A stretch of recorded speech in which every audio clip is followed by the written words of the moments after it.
Good morning. How are you? Good morning. All right, video's coming on. Just have to open some windows. I have to rush back.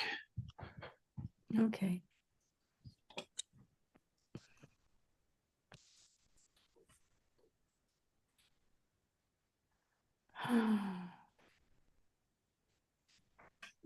Emily's on jury duty today.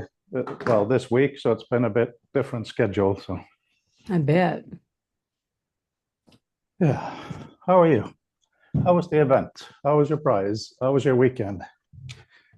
Well, it was really surprising to get a prize. And It quite was a really useful. nice event. Huh? And quite useful. I think so, yeah. I mean, the new president, a new chancellor of our university is there. Well, not, I can't say new chancellor. She's our interim. We're starting a new search, another search. But I spent an hour and a half with her on before the event, and then I saw her at the event, which was great. So she has a little better sense of who we are and what we're trying to do here. So I think that's helpful. And then I met the president of the system. And it's so funny because she was at the retirement party for my chancellor last week and never went around and talked to faculty, no faculty. And so when I saw her at the event last Thursday, she said, "Oh, I met you at Mel's party." And I said, "No, you didn't actually." She said, "Oh." I said, "I was there, but you were busy." And she said, "Oh, well, you came to I saw you at my talk when I came to the university." I said, "No, I was in London." She said, "Oh, you didn't come to London from London to hear my talk?" And I went, "No, actually, I was in London working." So anyway, it was that same kind of politician. "Oh yeah, I met you." Actually, you didn't, but that's okay. I didn't expect you to. So anyway, it was good. It was good political, good politics, good goodwill. I mean, all the things that needs to happen. Plus, it's better for us to get these kind of awards because, we deserve them. Seldom do you get what you deserve. So I want to talk about this thing about Sloan's XR. We don't want to call it Sloan XR. So Oh, you need that's to, fine. I think you knocked that one on the head in the Slack channel. yeah, but it's still listed as Sloan XR in our site. Can you fix that? Yeah. Programming a filter. So just say for FOT. I mean, it's future of text XR. I'll put that in our chat with, okay. I mentioned that in our chat, but I think we want to not use Sloan because we can't. It's a proprietary name. And the project the project is called Future of Text XR. Yeah, let me just have a look. Hang on a second. Click button, click button, click button.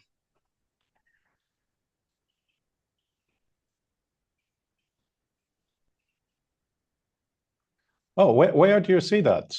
Because in the XR environment, it says knowledge space based on On May 12th, programming a filter for Sloan XR. Ah, in there. Okay, that's not for, okay, that's for Yeah. me to do. Okay, I'll do that right now. That's only a second. Boom, boom. Yeah, no, that's important. Thank you. And I just got a hold of tapestries and I'm just going to start playing with it as soon as this week is over. Yeah, Bob has been in touch. We're having a brief meeting with him, Fabian and me, on Wednesday to see if there's anything we can technically collaborate on, because obviously it would help us if it's not just our infrastructure, because he's doing Our project for the Future of Text project that we're on, the Sloan. yes. If there's anything infrastructure-wise, they use the same components that we use, so then we can say we're more open. So it's not a matter of, he's somewhere in Europe now, so it'll be Europe time. But he's been very excited by having some sort of a, potential of sending stuff back and forth. Okay. Good to know. Thanks for telling me. I thought I had, I'm sorry. That's all right. Talking of which, Egypt. Now, actually, before we get to Egypt, we have, I'm glad we all are happy with inviting the advisory board. One more thing. I'm also seeing on April 14th, programming converter for Sloan XR. thank you. Fix that. When did we start doing that? Oh, it's been there a long time. Yeah, I know. But I think I don't think Sloan would be mad, but I agree with you. We should fix it because it's meaning from what has been funded, but it's badly worded. So I have fixed Also, it. it's confusing because we want to be branded, and our brand is Future of Text in XR. Oh yeah. No, you're completely right. So I fixed it. Okay. Can Programming. I ask a question? Why are we putting this pressure on ourselves to have this gigantic presentation before we're finished with the project? I think it's good to have a dog and pony show, formal one, because I'm used to doing them for my program. But we never put them on until we have a polished product. And we don't have a polished product yet. And it seems to me if we're going to do this demonstration, it should be at the end of our time, right before we are finished. That way we can get a little bit more feedback and fine tune. And I would recommend that we don't put this pressure on us now while you and I are trying to plan a conference, plan a book, plan travel. We got hypertext coming up, and we still have the opportunity of putting in a paper for Blue Sky or Human, right? We got that coming up. That's definitely coming up.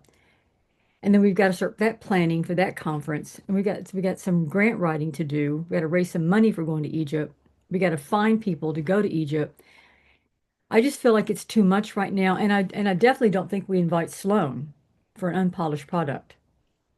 Well, we're not making a product. We're doing projects, research projects. Well, we don't. You would never one. You'd never invite them to something like this. It would never happen. So I would not recommend we do it. But if we do want to show them and do want to have a formal handoff, then we invite them to that. But I would not invite them to this preliminary meeting. First, they don't do it. This is not normal.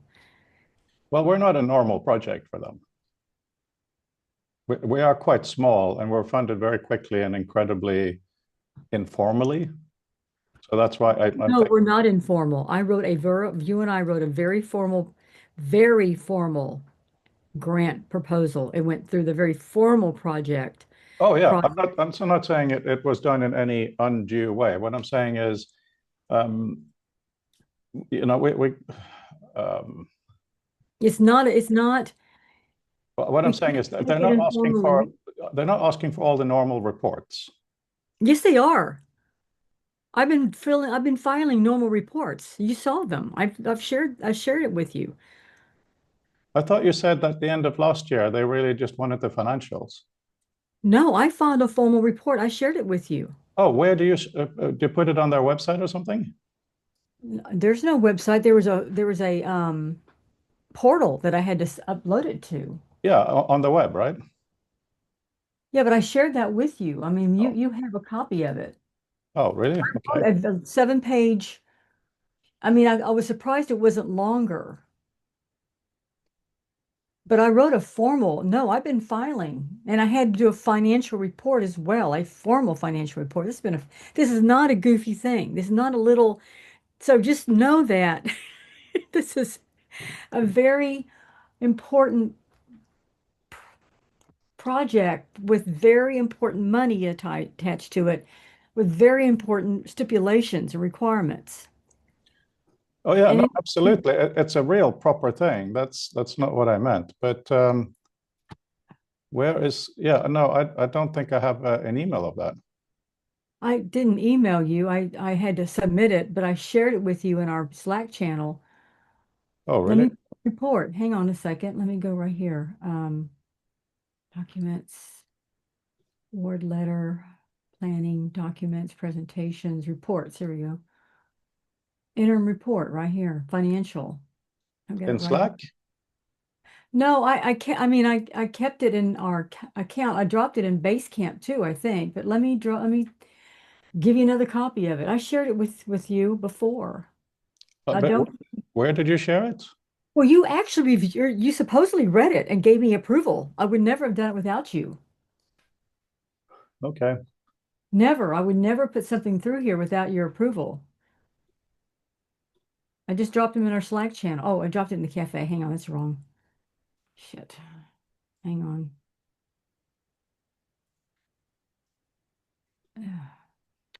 Future. Oh, come on, stop it. Future text, where are you? Here we go. Okay. But yeah, I'm happy to. I mean, I don't know what you're reading and what you're not reading, right? I don't remember having seen it, so if you resend it, I'll have another look at it. Yeah, I'm putting it up right now. Hang on. Okay, I just hit send. It should be there. It was simpler than I thought it was going to be. Oh, you're putting it in the main. I put in the main one. Everybody can have it. It's not proprietary. It's I don't pay for updates of Word anymore, so that means that I'm not allowed to copy from Word. It's kind of incredible. So I just open it with Author. Of yeah, course, it messes the layout, but it's 4 pages long, 2,000 words. I had to turn this in or we'll lose our money, remember? And there were things I said and you agreed with. You read this, we read it through together. And I mentioned that the things that were negligent in was we needed more diversity, and you agreed with me. yeah, no, I remember that. So this is something I shared with everybody. The little financial report was simple. You look at that, it's just how much our award number, how much we received to date, how much we expended, and what was what was left. And that's for year one. Yeah. Okay. No, that's good. I'll go through that again, of course.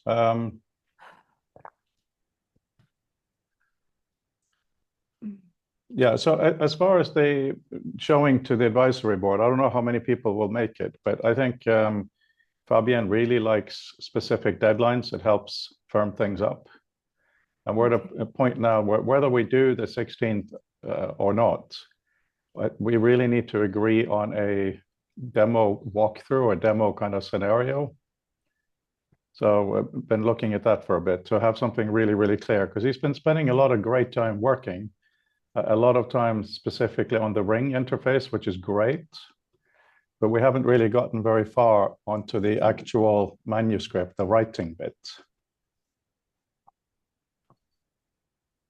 So, we can at least have an opportunity to kind of walk through some potential for that. What do you think? What I recommend we do is not send out formal invitations to something formal. I think we just send out emails to our friends on the advisory board and say, we would love to have your feedback. We're going to give you where we are, give you a here's where we are right now. Here's where we're headed. Want your feedback as our advisory committee. I mean, this is how, so know that I sit on advisory committees for other grants. And so there's a Social Sciences and Humanities Research Council grant that I'm sitting on. It's a $500,000 grant that my colleagues up in Alberta submitted, right? And it came from a NEH grant that they got 5 years ago when they were in America and then moved up to Canada. So I've been on their advisory committee for a long time.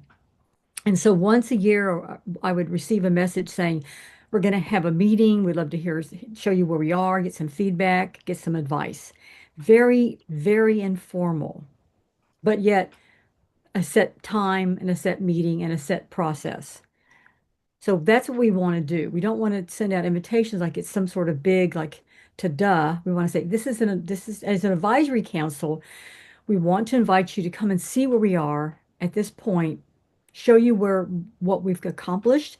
We've got 6 months left. We want to show you where we think we're headed and like to get your feedback on this. Yeah, I think that taking it that way, making it less less formal. Yeah, I put a draft in the chat here in Zoom. See what you think.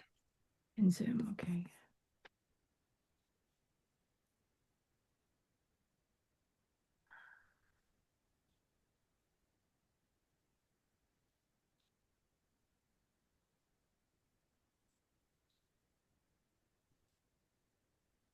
Oh, that's fine. That's great. Send it. Yeah, send it. Okay, so I've copied Don't you. invite Josh. Don't invite the Sloan people. No, no, no. Thank you for double checking. I removed them. I will read to you now for safety. I'm CCing you and Fabienne. I'm emailing Bent, Ismail, Dave Durour, Barbara Tversky, Bob Stein, Bruce Horn, Ted Nelson, Livia Polanyi, Jane Yellowlees Douglas, and Howard Reingold. Okay. Howard By the cannot. way, that should be the people we invite to the Egypt event. Yes, so I have invited Howard because he's been a good friend for many, many years. He would absolutely love to go, but he cannot. His wife is ill. He cannot leave her. I've also checked with Klaus very, very informally, and he says it's unlikely. It's a heavy teaching session time. Checked it with Dave Duroor, and he says at Oxford, that is just a time of year he absolutely cannot leave. Mhm. Bruce Horn just had heart surgery this weekend, so I don't even know what's going to be going on with him travel and energy wise. And other than that, it's just Barbara whom we discussed that I've talked to, I think. Yeah. Well, if we talk about, so if we go back and look at the schedule, if we go back to October, I can be gone only for 5 days. So I can go there, present, and come home. I can't do the trip to Cairo, a trip to Alexandria. I can't do the Nile trip. But you can do that a week then if you do 5 days, right? Well, if we go back to October, let me pull the schedule up. Are you talking about your schedule or our schedule? If I look at if I look at the date we originally had, which was October 24th, right? Okay. If we avoid Thanksgiving, if we said October, back to the original date, I Okay. would leave on, I couldn't leave. That wouldn't work. If I looked at the 20, see, I can't be gone on Wednesday. I'd have to leave on Thursday, and that's not going to work because it's going to take 2 days to get there, and then I'll be jet lagged. So even if we had it on Saturday, if we had it on Sunday, that would work, the 26th. I'm just noting this down. I'd have to leave on Thursday morning. I probably would arrive late the 24th, maybe early 25th. Dini, can you please? Okay, I'm writing a draft to Ismail. So I'm saying, Ismail, to try to avoid Thanksgiving, Dini can arrive in Egypt likely. What was the date, Dini? I'd have to look at this. I can't leave to the 23rd, a Thursday. I can't leave to the 23rd. I can't leave on a Wednesday. Okay, likely the 24th then. Yeah. And can, Well, let me see if I can get there in one day. I mean, I'm concerned because I couldn't do it when I went to Dubai. well, I'll do 23rd/24th. And can stay until what date? I could stay until the Tuesday, which is the 28th. No, I could stay to the 27th. I need to be back for Wednesday, 29th. I can't be gone more than 5 days. And that's fine. So the 27th is what day of the week, please? Is that Monday? 27th is a Monday. Yeah. And please tell me the 24th. The 24th is a Friday, but I would leave on the 23rd. 23rd is Thursday. Flights from Portland to Cairo, right? Yeah. Okay, I'm going to paste in Zoom my draft to him. It's because I have told them that it's taking us a while to gently ask people if they can even make it because it's nothing official or confirmed.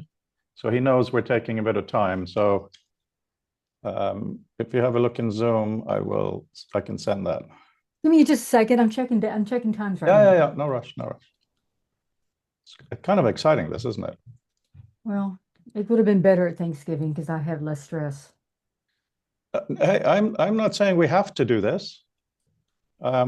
This is something so far only Barbara Tversky is an issue with Thanksgiving. So we can definitely share with our friends two potential series of dates and see which ones they do. Because I'm not saying we should bend over backwards like that or any kind of bending over. It's going to take 21 hours, 21, almost 22 hours of flying. Yeah, it's a trek.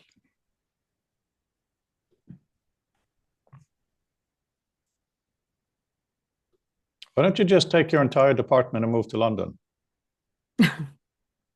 Yeah, they'd like that. London would Okay. like that. Okay, Thanksgiving is better. I'm guessing we're going to have trouble no matter what time, but I can't do it at Christmas because I'm going to go to Alessio's event. Remember Alessio's party? The 16th, I think is the date. I'm going to that. Alessio, yeah, yeah. Remember we talked about it at dinner? Yeah, yeah. No, they want us to be part of helping organize it or something, don't they? He just sent me a note. I told him I couldn't write on the article that he was working on, and he said, "Well, promise me you'll come to my event." And I said, "Okay." So I have to go to his event. That's on the 16th, whatever date that is. I don't know. It's too far in advance. 16th is a Tuesday. Okay. All right, whatever. Anyway, so Thanksgiving is better for me because there's less stress, but if we have to do it in sooner than October 20, in late October, because in September we're going to be in Chicago for hypertext. What you will. Um, Well, you'll be there but you'll be at the conference, but you'll be on Zoom. yeah, yeah, yeah, no, exactly. We'll be busy. Time We'll wise, be I'll be busy. there. We'll be So, busy. so I guess I'm telling Ismail we have two options for dates.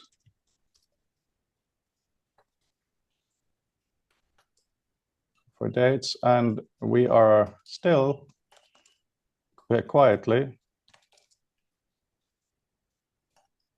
Quietly. to. Also, we can ask Ted Nelson and also Reingold, because Reingold wrote one of the first books on communities in virtual.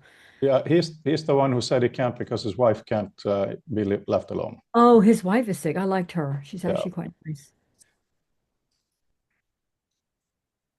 and Ted Nelson, I will definitely invite. But apparently, Emily saw him in a video from Japan, and he's in a wheelchair now, so he would require a lot of assistance. Well, he might be temporarily in a wheelchair. We don't know. No, no, exactly, and I think he would love it because he would love the attention, but he certainly doesn't love traveling anymore. Okay, second draft is now in our Zoom.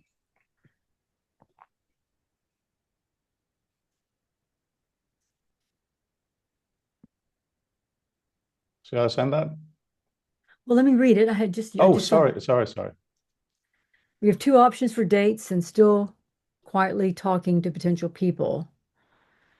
Try to avoid Thanksgiving. Dini can arrive.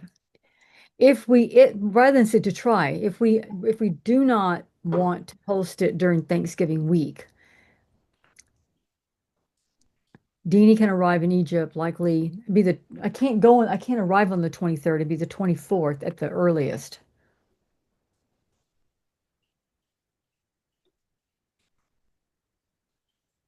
Okay. And then send that. Yep, posted in a new version. Okay, shall I send that? Is that what you said? Yeah, go ahead. Mhm. Okay. Now, in terms of, I'm going to go through with the friends that I have, and so I'll show you. Okay, so this is what I sent to a few friends so far. Um, Introduction, whatever personal thing, like I know you're busy, but I simply cannot. Uh,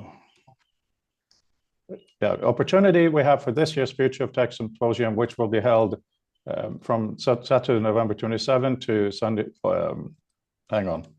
Uh, I'm writing a note to myself to make sure there's two sets of dates in here. We're I'm planning gonna to sneeze. host it in Hang on, hang on, Egypt. I'm gonna sneeze. Hang on.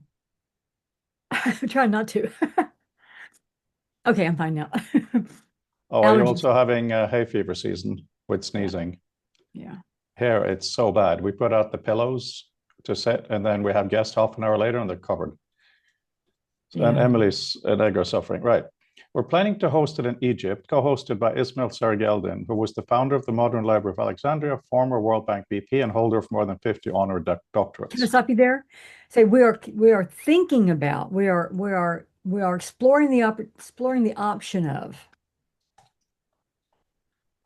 And you can say because of the travel constraints coming to the United States, we are exploring. That way, if this gets back to Google, there's some rationale. Yeah. Okay, I'll do an intro with because of US travel, then I'll do that. And then I'll say the plan, bracket, which is still tentative, is a 2-day symposium at the soon-to-be open Grand Egyptian Museum by the Pyramids of Giza in Giza. Then a Nile cruise with visits to notable monuments between Luxor and Aswan with a day trip to Alexandria. I have to be careful to make it clear that we're still planning this extraordinary event, and as such, I need to finalize the list of potential VIPs, including you. Ismail is arranging sponsorship, so there will be no cost in-country only travel. Will you join us for this deep dive into both the future and past of text this year? And that's going to whom? All the people that I know well, I'll send one to Stephen Fry. Oh, I wouldn't send it to everybody you know. Be very careful this doesn't get back to Google right now. No, no, no. I'm very careful with, because of US travel, and I'm being very careful about the wording that you said. And these are people I trust. This is not somebody I don't know personally. So some of the people would be, only people that I have a personal relationship with. Okay, okay. Will you be exploring some of your contacts as well for this? Because right now we're obviously looking at VIPs, and I think you should be the one to do Douglas Rushkoff. I'll do Rushkoff and I'll do Caitlin Fisher. Um, yeah, a few others. Okay, good. Folks to Auntie Duh. And I think we should probably, even now, hi Mark, we're not finished, but it's totally fine. You're absolutely We're part of this fine. discussion. Yeah, it'd be good to Yeah. have him here. I think maybe even now, Dini, you should feel free to email Mar and just say, because of travel issues, we may need to consider, maybe even do it now, doing it outside. We're going to wait just a little bit longer. Okay, you have a better feel for this than I do. And yeah. Yeah. Okay, this is all kinds of exciting. Oh, Mark, I so badly wanted to call you this weekend, but I managed to control myself. I wanted to show you a references thing, which is, let me just check something here. 1 second. The photo, just to let you know, if I leave on Thursday, I don't arrive till Saturday. Okay. So it's 24 hours is the fastest. 24 hours and 15 minutes is the fastest I can get there. You are going to be tired if we do it that way. Mhm. That's why Thanksgiving is so much better. Yeah. I'm not writing off Thanksgiving. Well, okay, so while we're waiting here, just want to show something to you guys real quick that I'm very excited about, and it is actually relevant to what we'll be talking about later. But okay, can you see here? Yeah. Right, so it's not working fully. This is a rough thing, but you know, down at the bottom we have a bar in author, so you can go between write and map. So this is a huge document. It's a version of my thesis with 70,000 words. But if I now click on outline, that box expands to have options to normal outline, references, concepts, or names. So right now, what you can see here are all my citations by heading, only showing name and date. Is that useful or not useful to you guys? Go back to the category. And you're clicking there. What does that say? I can't read it because it's so let me say that it's hard for me to read this because it's a light gray against a white background. So the contrast isn't great and it's also small. And even Yeah, though I'm wearing super powerful glasses, I can't read what it says at all. it's made smaller because of both the zoom and the 27-inch monitor it's on right now. On a regular monitor, it's bigger, but within outline, you have 3 options. One is to just do the outline, actually 4, just the outline as normal. One is to see all the names and headings. One is to see all the concepts that you have defined and headings. And then there is references. So what you're seeing here now are all the references. So as I scroll through, retain blah, blah, blah. And also if there are quotes, the quotes show up as well in this.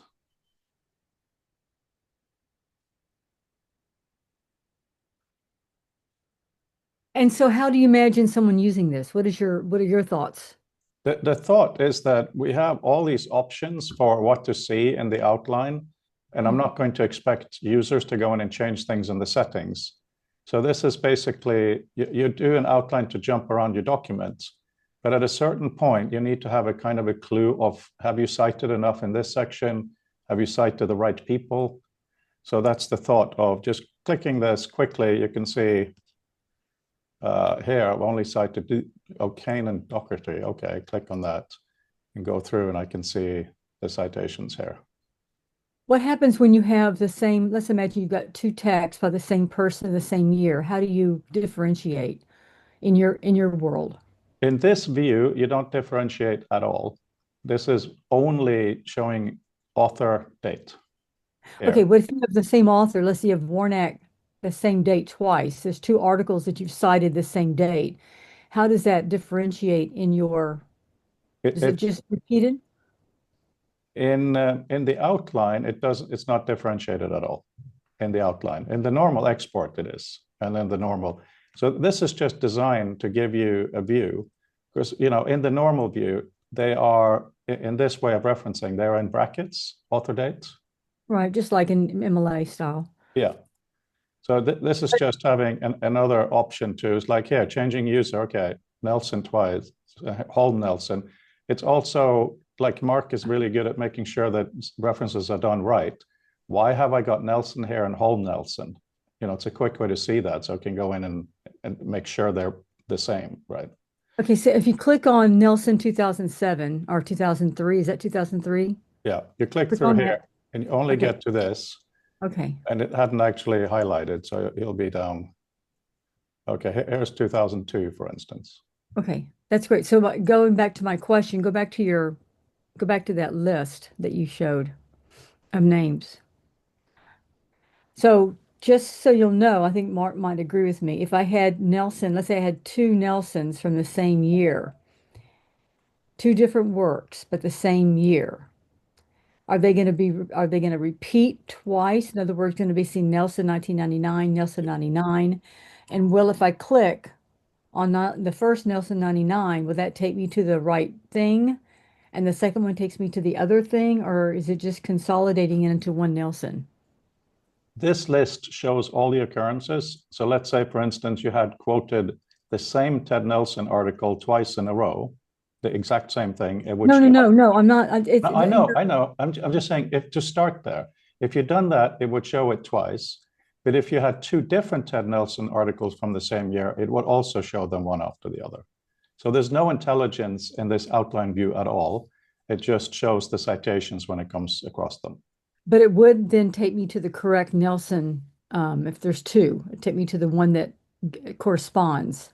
If you click on any of these, it only takes you to that heading level. It's not paragraph level addressability. Okay. So you would then need to click on it and to get to that. All right. But we're here for what Fabienne has to show today, and this is just one of the data types that we obviously will be dealing with, which is, citations. And I look forward to Mark's brief comment. Yeah, no, it looks very interesting. The thing, in fact, I just put in a paper, which I think the final reference count was 181 out of probably about 260 that I had in my sort of working set, and that's only 8 pages, which was a bit mind melting. The interesting thing I found was the need to track, as it were, the thing you have in your list, which is blogs 2006. The name of the PDF, if it was not a internet reference or a book, and because I was using LaTeX, the site, and you need all of those because, and in some way it may be ameliorated in your system, but constantly what I found I was doing, I have to be writing an overleaf, but it doesn't particularly matter that I was writing in a web page rather than a local LaTeX authoring thing, is that I was constantly going, so I get back and my PDF sort of viewer would probably have about 20 documents open. I'm thinking, I sort of flick it open, and they're all called, ABC 123 something, because I tend to hold on to the original file names because that's a sort of provenance issue, and most of the time it doesn't matter.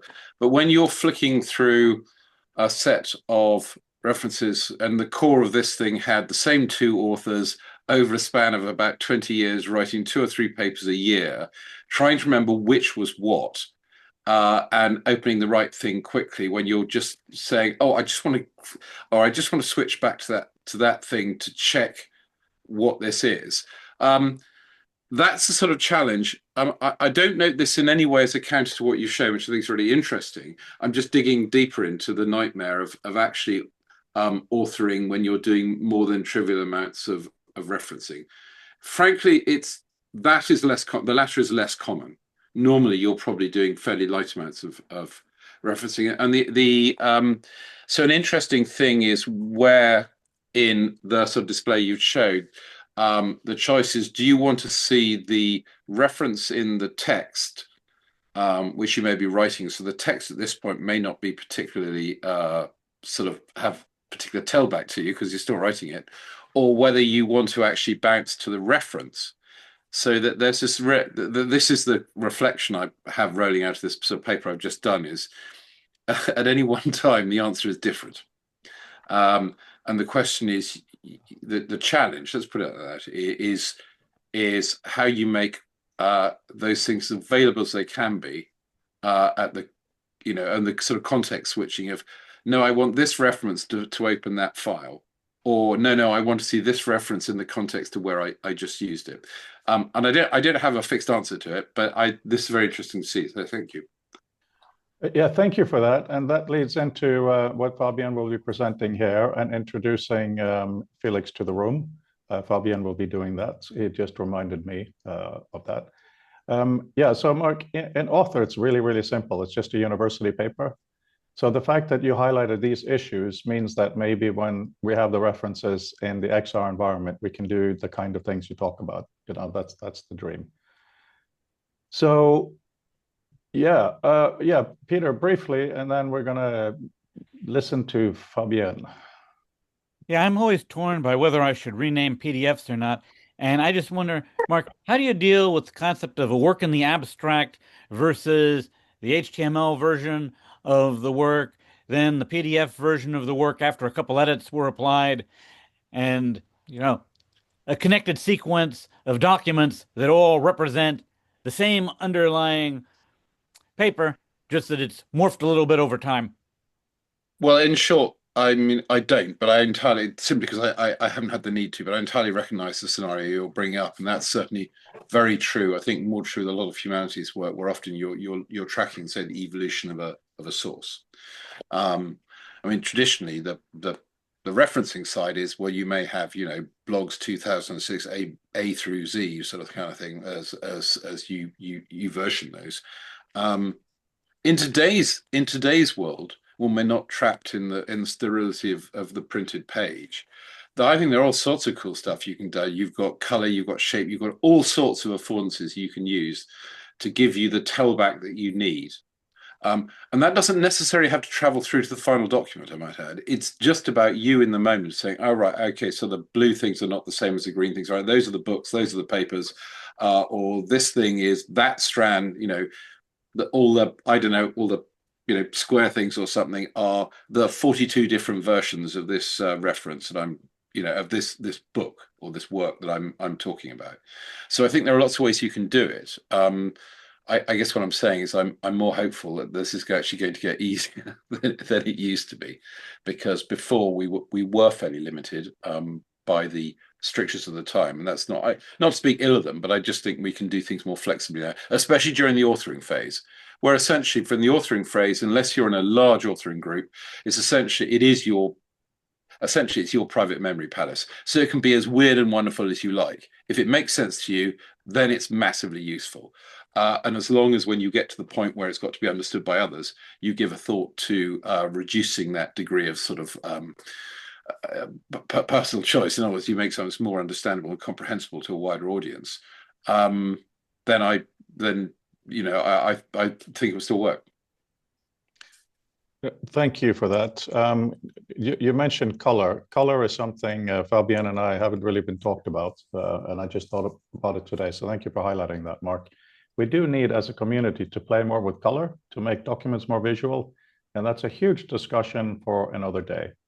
So now that Fabienne got up to get more light in, suddenly I'm going to hand the mic over to Fabienne. Thank you. Can you hear me all right? Yes. Super, wonderful. So I will actually first start by introducing Felix a bit more. We had a brief discussion, or we actually had a discussion, well, or if you want to do it yourself also, that works. Up to you, as you prefer. Fabian, you can cover it. I just wanted to pop on camera and say hello to everybody really quickly. Super, thanks.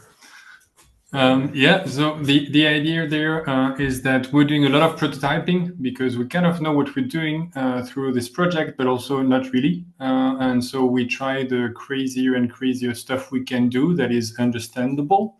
But that means a lot of stuff is hopefully state of the art or quite recent and breaks. As I often joke that sometimes the demo works and I'm happy if it works the second time. It doesn't always work the second time. And what Felix is working on is a virtual reality headset, kind of, where instead of having to plug the headset on and maybe it's charged, maybe it's not charged, you would have an emulator, so a fake headset, which is quite useful in some cases. And to, I'll put the link of his work in the chat. Because I think it's quite well documented with lots of nice visuals and quite clear API. So if you go in that example, for example, that page rather, for example, you can see moving around or grabbing objects. And what's a little bit weird is that there is no headset involved. A fake headset is there. And that makes it very convenient for us to potentially try things. It's really just for testing in the sense that if you do perfect programming and the emulator allows you to test it, but it's a bad idea, it's still a bad idea. So it's not sufficient to test it and say, hey, it works. You still have to put the headset on at some point and say, hey, it is efficient, it is pleasant, it doesn't make me sick, or whatever your criteria might be. But in terms of does it actually do what I expect it to do? And without honestly having to put the headset on and off, like I don't have a nice haircut today, but if I were to have a bad haircut, I would totally blame it on the headset because you need to put it on and off and on and off. It's honestly, it makes iteration slow. So yeah, this kind of framework, this kind of tools, and then processes it leads to, which I'll show also a bit, I think is more than interesting, it's important. So yeah, thanks Felix for the work and thanks for being here with our elder conversation about using XR not just for games or entertainment, but for example here on research. So I think it's quite an interesting avenue.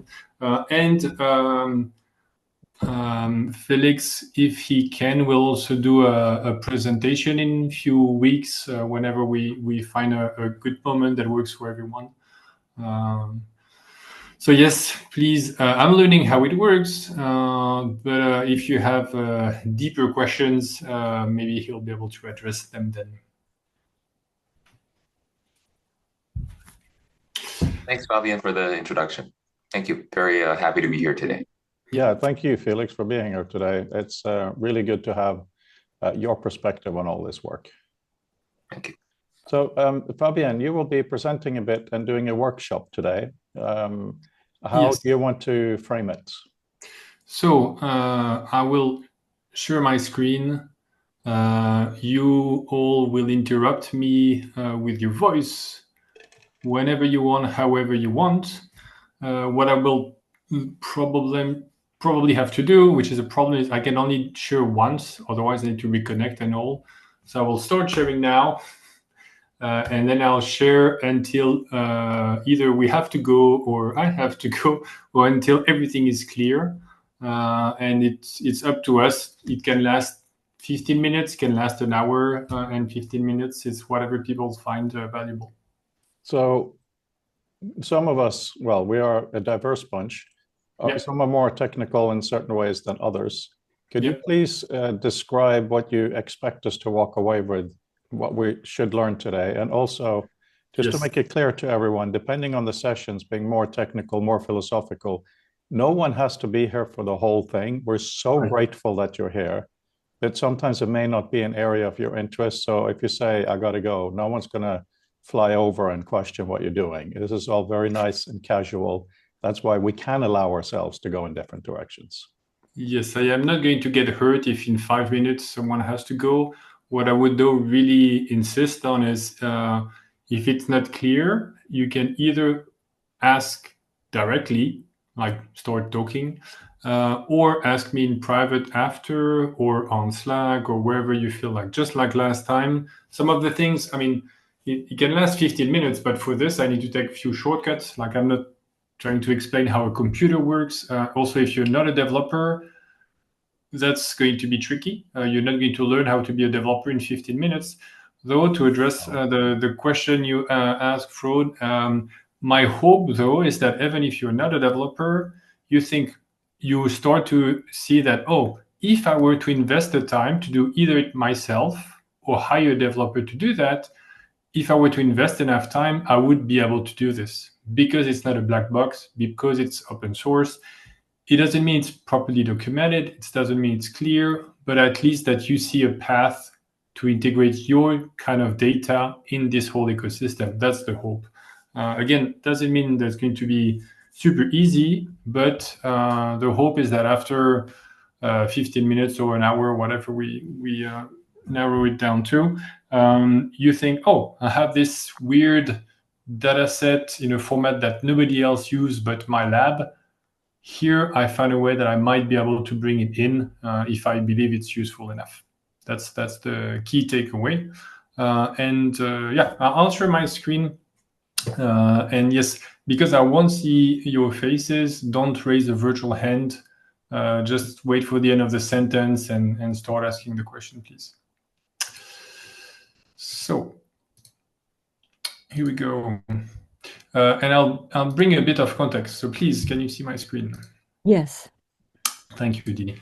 So the context is from the Future of Text Lab, us all, and we go back a bit to the symposium of last year. During the symposium, we had quite a few presentations. And after the presentation, I was showing a bit how to bring files into the environment. So I'll mute my virtual self or my recorded self. So that's the environment we had back then. One of the environment, because we had a bunch of experimentations. So we could bring PDF in, rendered as image. Some of the figures could be there. And what you could bring in were those files represented here as icons. And get layout out of this. You could have file like the post-it notes just to the right or here that appears. And you can basically, the idea there is that files, even in XR, even though they are rarely used, are still useful. Like the concept of a file is still useful.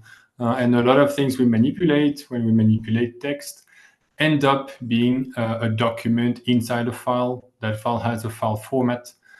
So if you can have yet another file format inside your XR work environment, then it's going to help you to whatever task you're into. That's kind of the very big picture aspect of it. So we did a bunch of different demos. So some of the exploration of last year on reading in XR.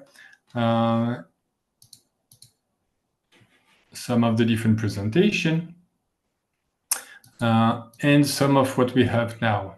So the goal here, if I go back also to the schedule of today. So last time, so about a month ago, we also saw how to do what I called very creatively a converter. And what you can see, I'll put also that in the chat so that there is a reference. The converter is happening on the backend. So the backend means the server, which in that case is this one. So companion.benetoo.fr. Again, it's all open source, so you can self-host it if you want to. But this one is the one I maintain every day, so it should keep on working. And the backend, you have converters, so also to support file system or files rather. But those files are usually heavy, and it takes time to do it. And it's kind of an architecture choice. Some of the things are done on the back end, some of the things on the front end. Roughly speaking, the light conversions, they are done on the front end. So everything happens in here in your browser. And the demanding things, they're happening in here, so on my server. Again, it could be your server, just make it more convenient for me to work on this one. So a month ago, we explored those, the converters. That's for heavy, let's say, file conversion. For example, a video, you're not going to do this in the browser. You could, but it might be trickier. And this time we're doing for the filter, so that's the front end. Does it make sense, that difference between backend and front end, and thus that even though both are manipulating files, this one is for like on the spot, ready to consume, let's say, files, and not the other one?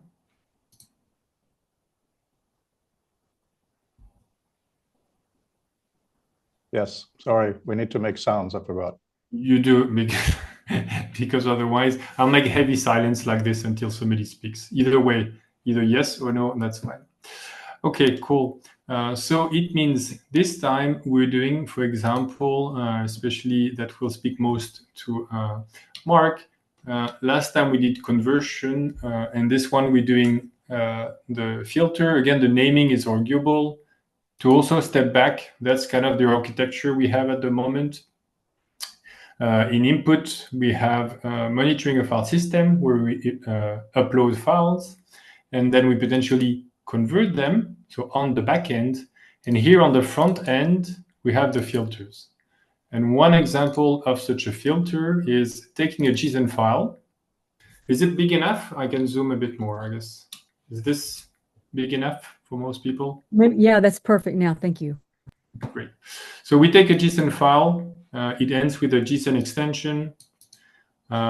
We have a little thing in the console that say, hey, it's a JSON file, just to make sure. We get that file and its content, and then we do a bunch of stuff to it. Okay, bunch of stuff to it. What's hopefully interesting for most people is most of that, so all this basically we can forget. Even though that's kind of the important part, we can forget it in the sense that if you copy that file and you change it, it's like a template. You can basically reuse that file. You can use another extension, and then you would be able to have your own filter. So that's kind of the hope there. And they're called filter also because, as you might also see from that function, they are one after the other. So it's not, you're not filtering one file and then that's it. You can have multiple filters on the same file. So for example, we could transform a JSON file to have some colors for some things. And we can have another filter applied after that say we change also, I don't know, the shape based on how big an object is or whatever we're into. And Fabien, this yes? is probably a very good time for you to pause and do some more examples of what filters can do. That would be really useful, I think. So another filter would be, for example, at some point I converted subtitle files. So from speech to text. So that was done on the back end. So for example, here on the back end, we have a converter that converts speech. So we get an OGG file. So that's an audio file. And then we convert it to the right audio type. and then using Whisper, so an open source speech-to-text solution or engine, we convert this to a subtitle file. And then once we have that subtitle file, we need to do something with it. And the something is then done with that. Fabienne, I still think it would be useful if you give us, just without doing stuff, just tell us a few things that filters can do, because filters in different modes have different levels of capability. So one example, you're saying there's a filter to convert audio to text, right? No, that's the converter. So that's what I was showing here. That's on the back end. But then the filter takes that result and then shows it just in the console. Can you explain what that means? Why do you need a filter to show something? So there is nothing in the browser that knows what a .srt file is. If you open an SRT file in the browser, your browser is like, okay, I'm going to download it. I don't know what to do with it. So the filtering here.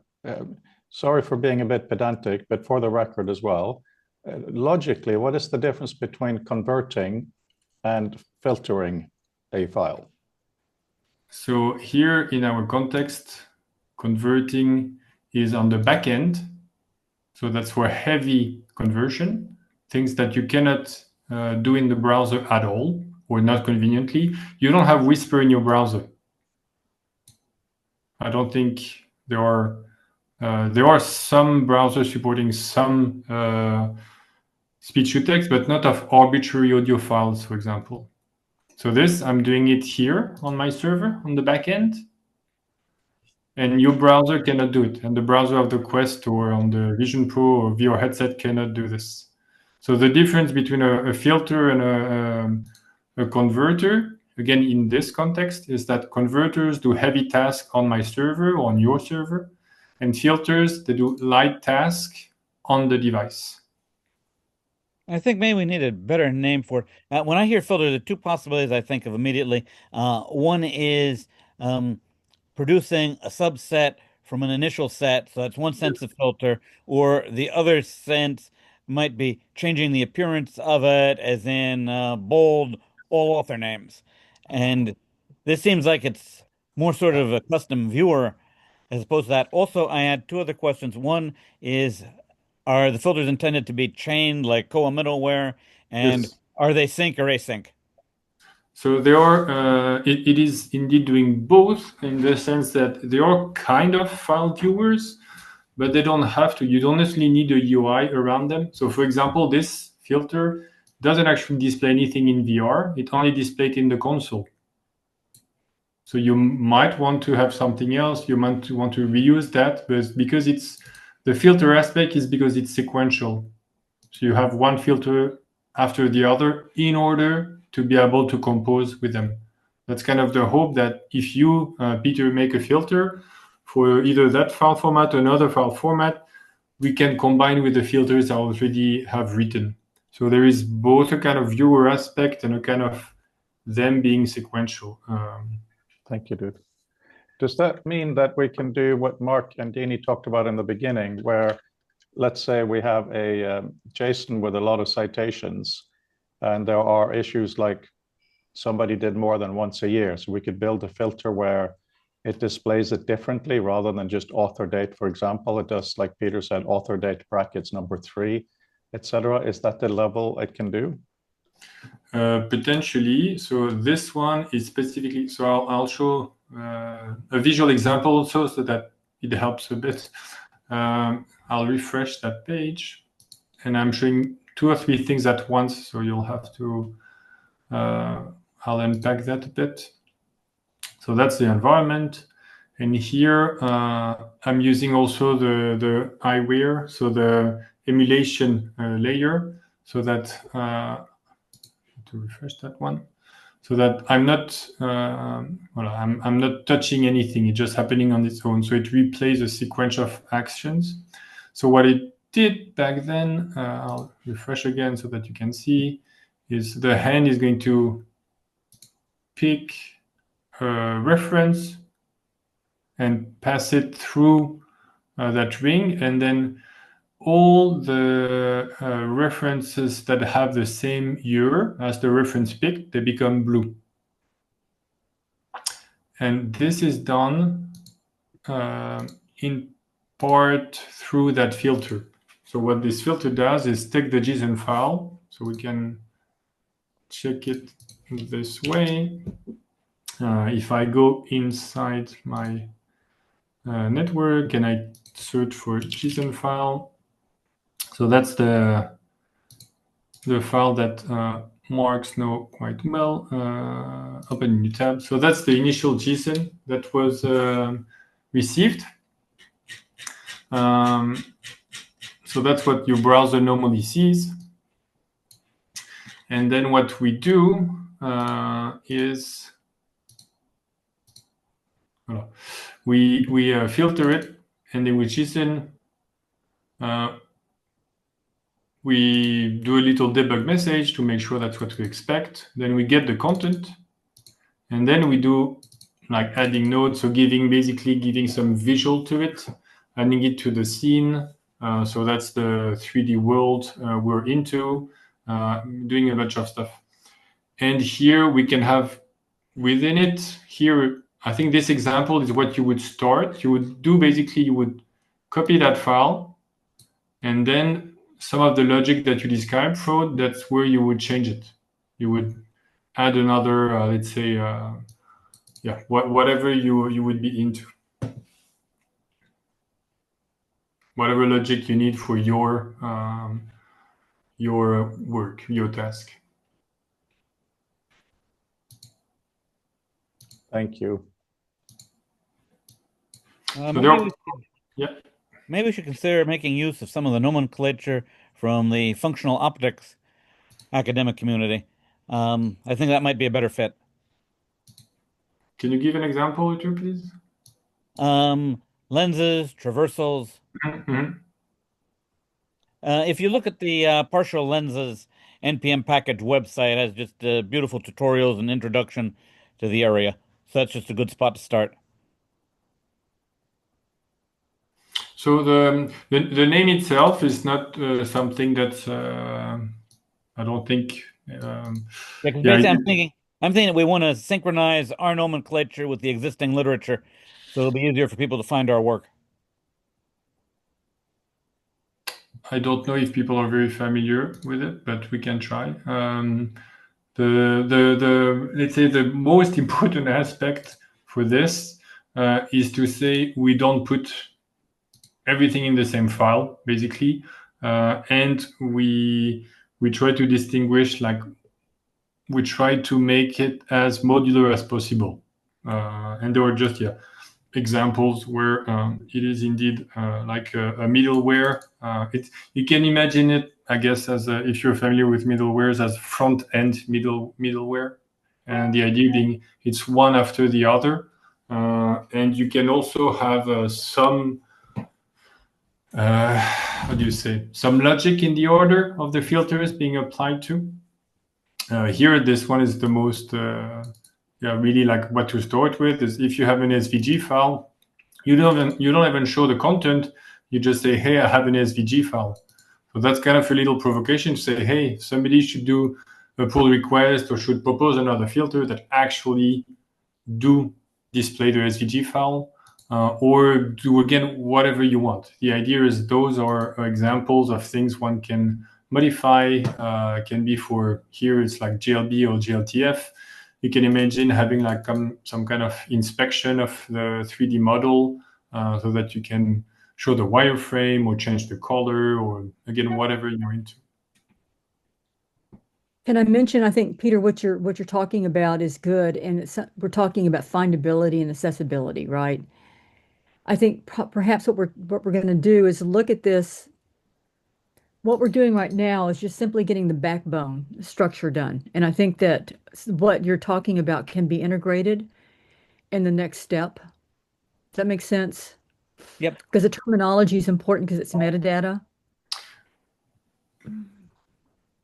Right? why I also, to be honest, why I don't say instantly yes, first because we must discuss it, and because what we have also since then, so filters were 2 months ago, examples of filters were 2 months ago, and what we have, which is new, we didn't have back then, that I think Peter relies more on, are those rings, and some of the discussion I had even just earlier with Frode, where it's going just to be on my webcam, but an example of if you look through a ring, and it's a discussion we actually had some of us, maybe even last year, if you do show a lens, indeed like a visual lens, that is a visual filter. It changes the way you see around you, and you see through that lens. So it's kind of tricky now. At which points do we use some nomenclature or some kind of way to name based on filters, knowing that some of the filters right now, just to give a bit again of context, we pull element through, but we might also look through and then see wireframes or whatever we want, but just by looking through. And then it would be lenses proper. So we wouldn't want those two things to collide, let's say, in terms of naming. Yeah. I've got a question / observation. I think something sort of stepping back from the looking, and almost for the record, for looking at this from a sort of less technical perspective in the broad, the really interesting thing you're doing here is essentially recognizing the fact that if we want to do things like use lenses or filters or whatever to change what's being shown, we need the information. So one of the elegant thing that's being done here in an open way that people can add to if they need for particular formats is to make sure that the information that we want to ask questions about or do things with in the environment is available. So the thing is, if we've got an Illustrator file that prints big enough to sort of wrap a whole building in something, we don't need all that information. We don't need a native Illustrator app in the environment, but we might want very particular parts of that information. And the kind of thing the filtering or the converters can do is make sure that that information is available in the environment. Because essentially the knowledge objects, for want of a better term at the moment, are in a way proxies for the real document, which I know itself is still digital. But if you think of the document on your desktop as being like a actual bit of paper or a drawing, when we bring it into the environment, we're actually doing an extraction of the necessary information we think we need of that. And because it's an open system, if we find we need more or indeed less, that can be adjusted. But I think that's a really nice elegance in this that is otherwise potentially missed. So it doesn't matter if, as a user, as a sort of lay user of this in a technical sense, it doesn't matter if I fully understand how that bit works. The magic that's going on is making sure I have the information I need in the environment to do the things I want to do. Like say, show me all of Nelson's papers, something like that. In the context, say, that we were looking at, a list of references. And there are all sorts of other things we can do. So don't take that observation as being that's all we're going to do with it. But that's the kind of thing I think it unlocks. So thank you. Yes. To insist a little bit on this, I don't know if it's the magic or the laziness of it, but it's to say, yes, we support this JSON format or that SVG format. And then somebody knocks on the door and say, hey, I absolutely need XLS. So absolutely need PDF with DRMs or something like this, which to me, PDF with DRM is not something I want to support. I understand some people might want to from some specific context, and that's, again, the value of being open source, but still trying to be modular is, okay, you want to support this, please do it. Here are a couple of examples of how you could start doing this. And ideally, if you do so, well, share back, like make a filter that others like we can rely on, we can build on. So it's not saying, hey, now that we support, let's say, JSON from author and reader, the work is done. It's rather like that work has been done. It is useful, build on it, and share back for whatever file format you're into. So it's kind of an escape hatch for supporting more stuff. And that is done on the front end. And to address also briefly Peter's question about async and sync, Right now, the examples are sure asynchronous. So namely, you send a file, you get that JSON, you wait for it to be there, and then you do something to it. So for example, you display it or you put something in the console or whatever, but you need to wait, which I think for most JSON file in our context, for example, is fair. Like if you have a normal connectivity. So again, prototyping is kind of the ideal world. You're not like in the middle of the train or whatnot. It's in terms of prototyping, I think that's fair. That being said, what we would normally do if it's asynchronous, because it's a very big file, for example, like a big GLB that you need to process, you would like emit an event, and then you would have an event listener that say, hey, that file has been converted, is ready or whatever. So I don't think I have examples of this for filters, but I could. I'll add them. I'll add one at least example of asynchronous filter, because indeed it is something that it makes sense to support. So the opposite is equally true, of course, which is very exciting. That is, you start with a XR native object or environment or thing or data or whatever. So instead of only thinking about going from the old world to the new, somebody may make something newer than us, of course, which is equally exciting. So in order for that to be real in this environment, it has to be somehow converted to fit our environment. So that then, Fabian, makes me ask, what are the things that needs to be converted to? If we use two examples, images and JSON, what is considered native at this point? Right. So it's a couple of things. First, in terms of what's native indeed, so it will be GLTF or GLB, so a 3D model of that file format. It will be JPEG or PNG. I would say probably SVG also. So flat images, 360 images, video, 360 videos, primitives like a cube or a sphere or whatnot. And I think that's about it. So for example, TXT is not supported natively. Just to give a little bit of context in this, when we were talking about XR, like first of all, in XR, files are not supported. That's not the paradigm. Let's say you have an app and that app does stuff. It might support your file format, but that's not something that's typically done. So it means that's about it, like images, 3D models, and some primitives, but that's it. And what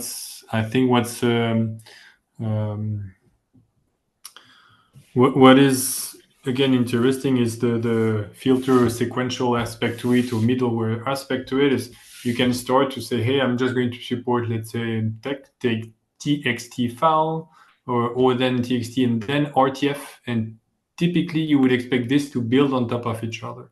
It's kind of the decomposition aspect that might be feasible and interesting, that we don't like restart with each file format. And if you have like rich text, typically that would be the composition of the previous primitives. So typically you would have text and an image in it. And then again, you keep on building on top of those previous filters. So then we get another interesting layer of concepts, like somebody may have a specific concept map, knowledge map, whatever it might be, and that's described in a specific way. Maybe they don't use the word concept, maybe they use definition or whatever it might be. So even just translating vocabularies along might be really interesting. Yeah, thank you, Dini. Yeah, I think what's interesting is I love this work you've been doing, Fabienne, as you know, and it sets a good foundation for the next step, which is writing in that space, right? Authoring in that space. Yep. And I think that we struggled a lot in the first year, in the beginning of the second, to figure out how to conceptualize that next stage. And I think the rings has helped a lot coming up with it. Even the simple term, I mean, it sounds goofy, but knowledge space, knowledge objects, all of those were points of contention. Like, what do we call these things? And so is it a cube? What is it? And I think it's interesting the way this is panned out in this vision that you've shared with us. So it's great because it gives us some foundation to begin to build on. So thank you. Mark had his hand up. Did it disappear? I think Fred has his hand up. I do have an observation following from what you said, which I think is very interesting because I think one of the things that's swimming into focus is that so one sort of paradigm shift here is that, and I'm for a moment I'm thinking in my mind's eye of Rob's notion of the volume of the work he's on, and so up to this point outside XR, we would have considered that of if I need this thing, I need to look in this app, or I might have to take the data out of Word and stick it into Excel or something. Essentially, here we don't have to do that. One of the things we do have to work out is what information we need, and then the magic can all happen in the space. I think viewed from not from a coding, from an engineering perspective, but from just a sort of human experiential perspective, that's actually quite a shift. I don't think it's one that's disruptive or anything. I think it's one that's actually enriching. But it's something that I think is part of the exploration we have to do here, to say to people, no, this isn't scary or weird. And I know it's different to what you had before, but don't use that as the basis of a zero-sum judgment, because we're not trying to say necessarily this is better than that. What we're saying is in this space, we can do all these things that previously were really quite difficult to do. And I think that's really exciting. It containerizes the activities.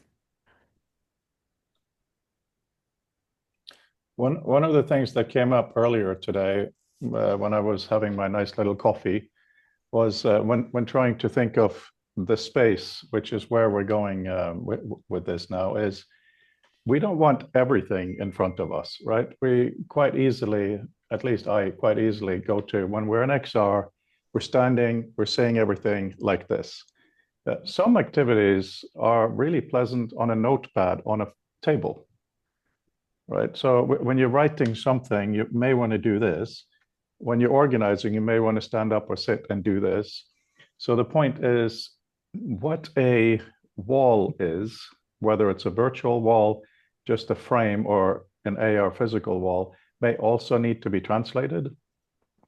So that if an environment that you've been working with is, let's say it starts out in one of those poses, standing up and doing things. When you then decide to go into a different posture, if you haven't defined what the environments are, it may be really awkward for you. So they may follow you. Similarly, if you go from a home environment to an office environment, maybe in one of them, you have a computer right in front of you, so you can't really move your hand. So your virtual environment has to fit that. Maybe in another one, you're actually lucky enough to have a full VR room. So when the stuff that you have moved about, should it just be static, or should you actually have let's even call it the grammar of the virtual environment be translatable between those, so that the objects you're working with fits? So one way that could potentially be linked back there, or in the within filters, is those 3D objects, if they were virtual, there would be, for example, 3D models like GLB files or GLTF, which in the end is a JSON. So what we can do is have extra fields in that JSON file of the 3D model. So some of the field is like the 3D model of, let's say, the chair. So you have the thing you sit on, and then the back, or the wrist rest, whatever. But what you can do, which I've done also in some prototype, is in that 3D model, you can put some code also. You can put some extra metadata of the affordances that would be subject to that thing. Let's say that chair, for example, sitting on that chair, which in XR would be teleport to that spot so that you sit virtually on it. Whatever it is, it doesn't really matter. The point is that for the example of today of filters, in terms of architecture, we would have another filter for GLB that looks for that metadata in the GLB. Let's say, hey, it's the extra affordance in XR metadata field. That's execute that piece of code. That's a bit unsafe, but again, prototyping, so I think it's fine. Or be readable by the environment, and then add an arrow that say, hey, there is a new affordance there, and maybe it's a code snippet, maybe it's just text description, whatever it is. But the point is, in that example or this challenge that Rod you mentioned, that those 3D models with those potential extra affordances could be read and add within the environment as extra filters. And on the other side of it, the flip side of how to generate those 3D models, let's say in Blender, whatever you use to build those 3D models, you would have an extra metadata field that say, hey, affordance this or description that, and then be read back from a filter perspective. Yeah, absolutely. And just in addition to that is, it seems to me one of the amazing possibilities of working in XR is progressive disclosure. So, let's say you pick an academic document, depending on how much you drag it, you get more information, right? So it's not just a filter from small to now you see the whole thing. So different people may have different needs for what that is. Like when you pull it, you may have a different converter or rather a filter. Mark may have a different for me. That doesn't work on the original, doesn't work on the full thing, but the in-between thing. Because we have very different needs for what that should be. Should it be color? Should it be text? Should it be information? Should it be size? Blah, blah, blah. So the modular way you're making this, Fabienne, is really, really fascinating. Thank you. And over to Southampton. Just a quick thought. I was pondering on this thing as sort of, a sense of, well, can I take my room with me? And I'm thinking, so how do we, and that's fine. There's no reason to not do that. But is that really is that the main affordance of the XR space, that I can build the room I'm sitting in, but sit in it somewhere else? Or should we be asking the question that it's not a matter of whether something like a wall is a good thing or a bad thing. Again, that's a pointless zero-sum sort of test. But it's more saying, if when I go to somewhere else, or basically when I re-enter this space, what language should I be using? So what hooks does the system need to know to make sure that when it starts up, that I see the right place and the right thing? I'm thinking again of Rob's comment a while back, and sort of in essence being able to sort of fly through his volume.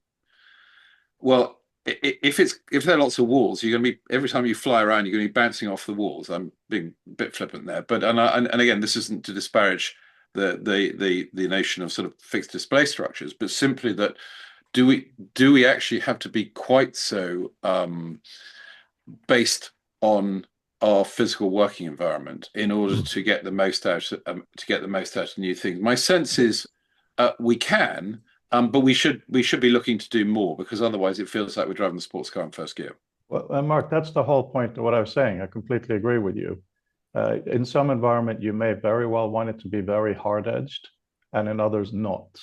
In order to do that, you must be able to filter based on what you're saying. So I think, yeah, fully agree on that. Fabienne, please, I just had to interject. Sorry.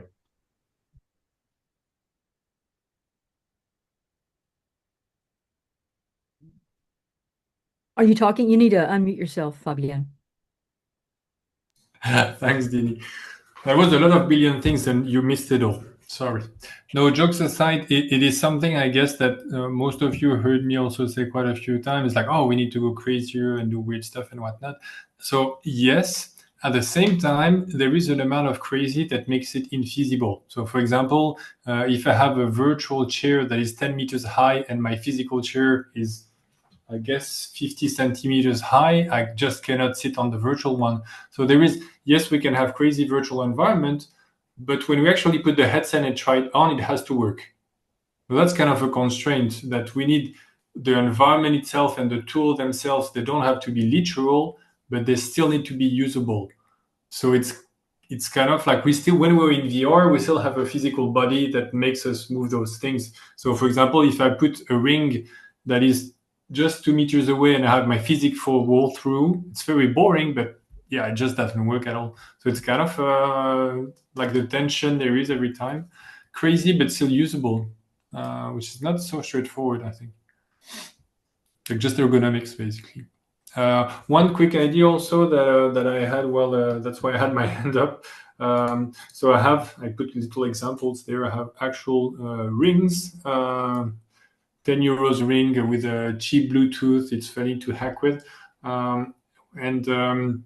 But it makes me think, because I think there was confusion a bit initially. I wasn't clear about filters, converters, and then the ring that we play with since a month or so because of the chronological aspect. We did not have rings couple of weeks ago, and then when we pull through the reference code from the JSON file, then suddenly all the one with the right year are highlighted.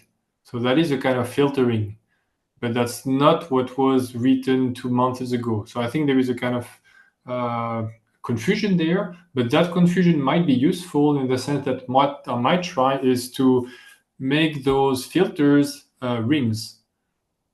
So it means the filter that were designed 2 months ago, because they're applied sequentially, they are actually the functional equivalent of the design ring that we have in the experiments. So it means when we take a JSON file, they actually go through all those rings, and some of it are filtered, and that's maybe highlighted a certain way, and some of them are not working, so they might be highlighted a different way. So maybe that confusion could lead to something interesting, because then we would manipulate those filters as rings and then choose which one we go through or not. May I ask Felix a question? Felix, are you still with us? Yes. This is just an observation. I'm guessing with the kind of work you're doing and having played in Meta and also Applivision Pro, it seems to me a really great application for what we're doing here would be for avatars in space. There's no way in God's earth we're going to be able to travel in space like we had always imagined. That's been great science fiction, but it's just not physically possible. But what is possible is avatars in space and manipulating things from Earth in a virtual space on a planet, for example, or a moon. And till now, we've been seeing a lot of games in gaming environments. I'm on VR Fit, and a lot of, I play Beat Saber like there's no tomorrow. But I'm also looking at what Apple Vision Pro is doing with museums and other kinds of serious applications. It seems to me the next step is building out some sort of system that we can actually physically do things, like write, make notes, create reports, communicate back, so to speak, in an environment like a space trip. And so from your perspective, do you agree with that? Do you see that we need to be doing something else to make that happen? Because I think that's a future for what we can do. Hey, I 100% agree. Sorry for cutting you off there a little bit. Yeah. No, I 100% agree. I think like the question is, I think first of all, I think like the kind of tasks you are describing, so it is either proper productivity, like writing, something productive, do work in the headset, things like that. I think like that's definitely something that personally speaking, I think it would be something that we're seeing people moving into XR in the next however many years. But even faster than that, and this is only my personal opinion, I think like there's a lot of personal productivity things. Like for example, shopping online, there's WebXR is something that you can help enrich this process a lot more than what you can actually do on a 2D browser, for example. If you're shopping for a pair of Nike shoes, wouldn't be nice if you have this nice 2D panel, but when you wanted to take a closer look at the shoe, there's a button right there that when you click on it, you still have your 2D panel configuration of the shoes, but now you have like 3D elements that you can see up close. Yeah, so I feel like so either proper productivity task or like personal productivity task like shopping would be a perfect fit for this. I think the question here is whether you want to do it in a virtual environment or whether you want to do it while being able to see your actual room. Like, is it whether it's creating a new environment from scratch or enhancing your existing one is the question everybody's trying to figure out. I don't actually have a great answer for that yet as well. I think like depending on different people, there's different needs here. Yes. Yeah, I'm going to say what you're talking about is augmented reality, and so what we're imagining is XR implies augmented as well. So even though we're talking about virtual right now, the application is broader than that, right? So that's just an understood thing from our community. But what you're talking about is more commerce, which is great. And there's lots of entertainment and commerce applications for this. Absolutely. But I think the fun thing about the Sloan Project is that it's meant to be academic, and that implies a possibility for it being used in scientific Mhm. study and exploration.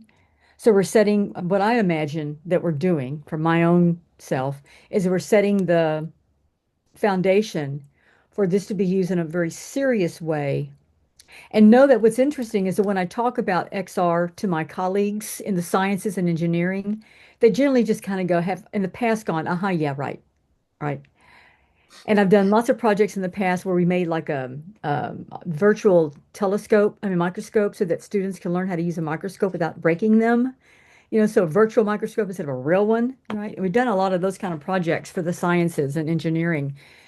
Sciences and then engineering, we've done things like sleep deprivation activities and things like that in these spaces. But what got their attention is this project in the sense that we can start actually authoring things.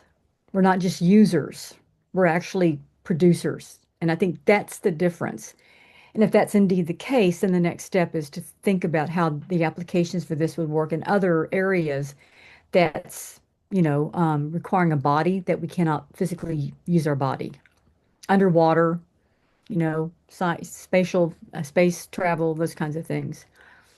So anyway, Definitely, I think it makes a lot of sense. Yeah, I think like what you were talking about there as well. I think like it extends in the. I mean, it could be a learning experience, could be an experience itself, but it also extends into the training space. I think this is something that we're already seeing a lot happening in the industry. Like I think been to these trade shows, and I think Accenture has been building this for their clients. Basically, like hazardous environments. If you are a worker, like you can get very high quality training without actually being subject to, the elements and the actual environment, saving company a lot of time, a lot of money, while also, giving very effective training to their workers.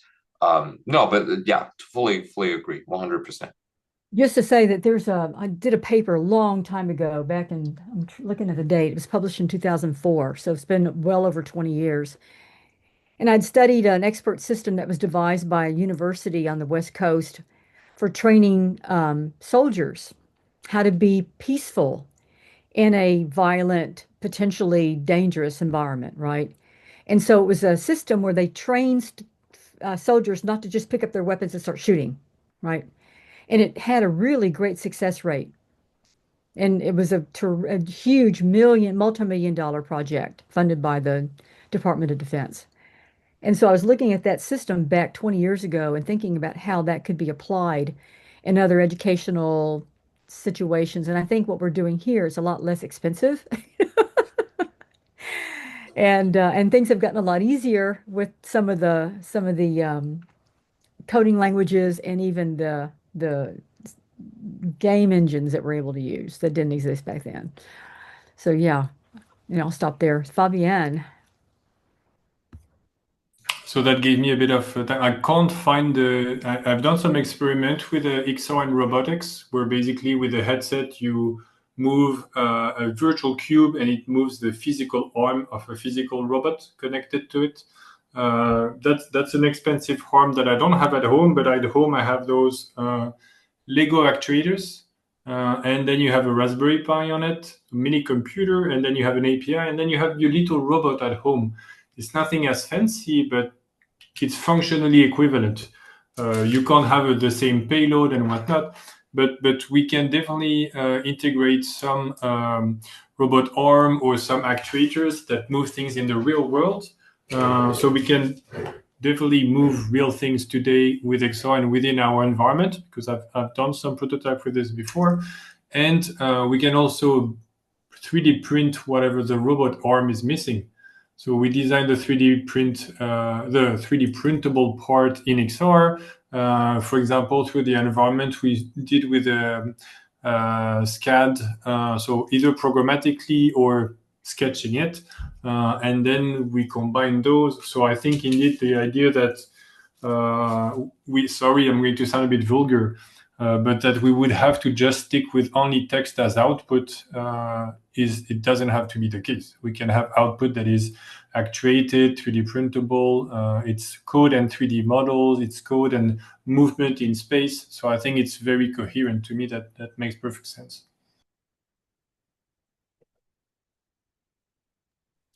3D printed output is provocatively interesting, of course. I mean, I think this goes to some of, oh, I'm blanking on the name now. Having the physical markers on the walls that are scanned. He's even presented at the Future of Text. Why am I blanking on his name? Motion capture? No, I'm talking about brilliant guy. Used to work at Apple. That's Dream something. Has his own company now, but a lot of what they do is projector and scanner based. So you can put a physical note somewhere in the room, and the computer system knows what it is. It'll pop into one of our heads. I'm sure Mark will suddenly remember it. But yeah, 3D printed outputs is a nice thing in addition to all of this. Fabienne keeps chiding me correctly for thinking too much flatly. So if we think that at the end of the day, we have a tesseract from the foundation, that's always fun as well. Yeah, but I think it's really, for example, with the rings now. So we have a system in place where we pull either code or a 3D model through the ring, and we can like apply modifiers to it to make it bigger and smaller, etc. Or we can replay going through the rings, and the output itself is 3D. Again, it's pretty coherent, and I think most people, except when they're playing with like actual Lego, most of us don't have cheap affordance to 3D objects. Except if you spend a lot of time learning Blender or SCAD, it's relatively rare. So I think if we can manage to blend the two, so thinking with concept as text, and have also 3D output, like genuine 3D output, not just text in 3D, but I don't know what that would be, but let's say a model or movement in space associated with that model, and we preserve it. So with provenance and replayability, etc., we have something that I think in many different fields, from dance to architecture, there is something there to do. So one of the interesting things is one of the earliest hypertext implementations was Zog, I think, aboard the Carl Vinson. Is that right, Mark? I was in the I visited the Carl Vinson, and I didn't know anything about this at the time. But one thing that struck me was they used wooden models of the fighters physically on the table to show which ones were in the air, which ones were in the hangar, and so on. I mean, I know that there's problems now. They keep falling off the ships, apparently. It's 2 over the last 2 weeks. But anyway, the reason for that... You can use magnets. The other thing is, if it's wooden, it still works when the electricity goes out. Exactly. A point people forget. Whether it's an EMP or whether it's just electricity not working. But it's kind of a fun thing to think about, you know, a wooden little thing for these multi-million things. It's absolutely a great fun for us to think in terms of yes. Very nice to meet you. Thank you for joining us today. We're here any given Monday. Thank you. See you, everyone. Take care. Bye. Bye. Yeah, that was good that he's joined us.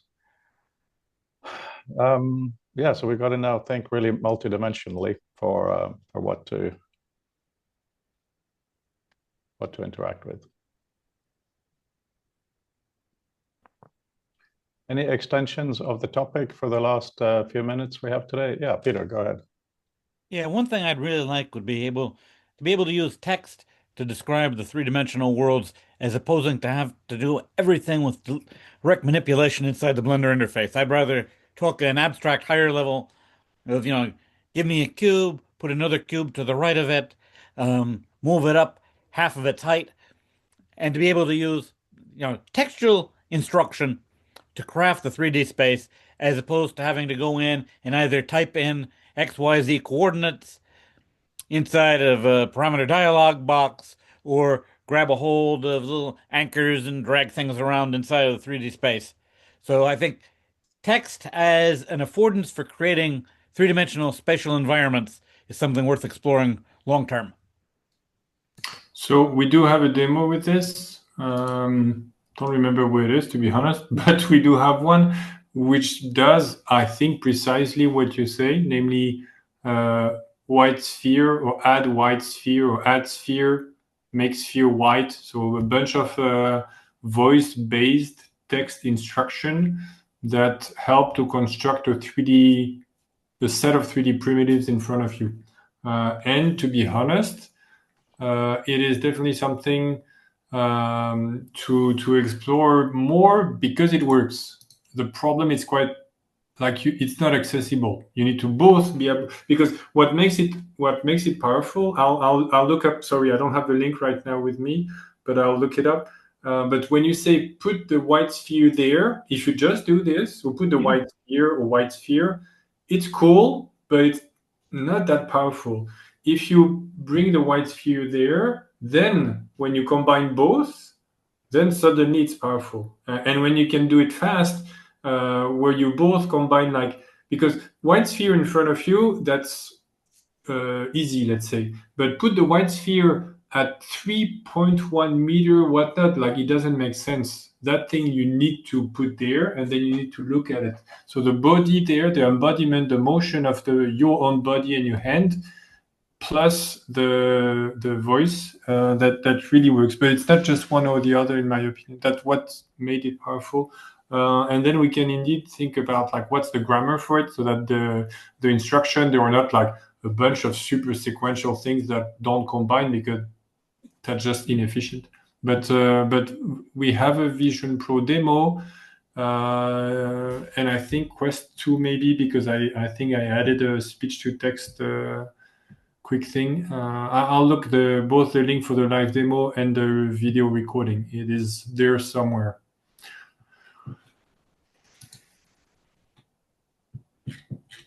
I find it interesting that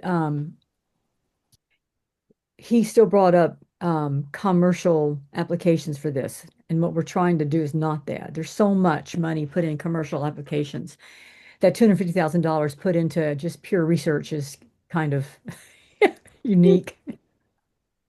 And with money drying up in the United States, it's gonna be even more unique as we move forward. But it's interesting that it was getting him to think outside of buying things. Just a comment. I was glad he was here. Yeah, absolutely agree. Well, I thought, Dini, one thing that's interesting, and again, sort of brought to mind by research for a recent paper, is one thing that I'm always surprised by is quite the divide between basically information sort of management science or management knowledge, so industry, and academia, who are actually doing often exactly the same thing, but just clearly not talking at all. And it seems to be a persistent divide. It's also rather true with a lot of visualization. You either get something that's very, very technically derived and very hard-edged, that's so close to what you want but can't be done because it's marred in its underpinning, engineering wise, and it's sort of the hard edges beneath, as opposed to things that come out of, you might say, a more humanist thing, where it's about the imagining, some more artistic thing. And I'm not surprised that there isn't more meeting. I mean, this is, to me, the one of the excitements, in a sense, of the XR space, because it is plastic. I mean, it is what you make it to be. That potentially we should be able to break these things down, and so we don't have to depend on the sort of the silos that we've worked with thus far, for all sorts of good reasons. We can choose to do it, but we don't have to do it. Yeah. Frodo wants to spend some time on buy-in on projects, so we'll stop this conversation and turn to what Frodo wants to talk about now. Thank you, Dini. Yeah, I was thinking it's just a light question, hopefully, might not be. I put a link here in the chat, and I'll also share screen. And we've gone through so many things of what is it we have to work with? What are the academic things available to us? So if you just have a look through, I'll skim through it here. So the top level thing we have in XR is a scene. That's the general name for it and can be discussed. And then, of course, we have saved scenes. So you can, do a layout and change the whole thing. And then we have two other things. And this is really what I wanted to bring up. One of them is as simple as XR documents. Let's not try to be too fancy with the naming. And then within that, we have to kind of decide on some way of referring to it in our own discussions. And volumetric frames might be one. But let me skip past the naming and go to this. This is where I think we should spend a minute together, no matter what we call it. And that is the things we have when we're authoring. What are they? Because it's very hard for us to build interactions and stuff without having a clue of what the stuff of work is. So what do you guys feel of this list? So for example, let me just go through this with everybody and with myself to think through it rather than just look at it and respond. These are things that we use in academic writing, and we're devising some sort of hierarchy, right? Is that what you're saying? Yeah, what I'm saying is that when we do our sketching on paper, trying to build in XR, what are the things? Well, we've talked about this a lot, right? We start with a sketch, right? We start with an outline, right? Actually, when I teach writing, I start with a thesis statement. Like, what am I trying to accomplish? What's my argument? What is the point of my activity? What I mean by this is what are the tangible objects? So a thesis statement is a bit of tangible writing. object. It is a tangible object. I make students turn it into me before I let them even write a thing. They do nothing until I approve their thesis statement when they write a paper. So is that different from body text? Oh yeah. Body text is part of the writing. So so before you even start writing the body, you have to explain what the point of your body is going to be. So here's what I'm arguing. Here's the point. Now I'm going to make an outline. I'm going to show you how I'm going to structure my argument. Now I'm going to write the text. In that text, I'm going to have references. I might have some images, some charts. There's going to probably be some endnotes or footnotes. I may have a glossary, probably not for undergraduate writing, but for us, yeah, that makes sense. But I don't know how anyone else writes. But having learned to teach writing back in the 90s, we start with the thesis statement before I even write a paper for hypertext. But is it in a different piece of software from Microsoft Word or whatever they use? No, but it's outside the body text. It's not part of the body text. It's the first thing. Right. So this is a big issue we have to resolve, and that is, what do we mean by body text even? Just kind of technically? Because hang on. The body text includes headings, and it's basically another way of saying the document, right? Because we're talking about what are the extractable things, like a list of keywords or charts. These are extractable things to put somewhere in space. I'm very happy to have a thesis statement, but I'm not sure if I should write that here. Or what about an abstract as a separate item?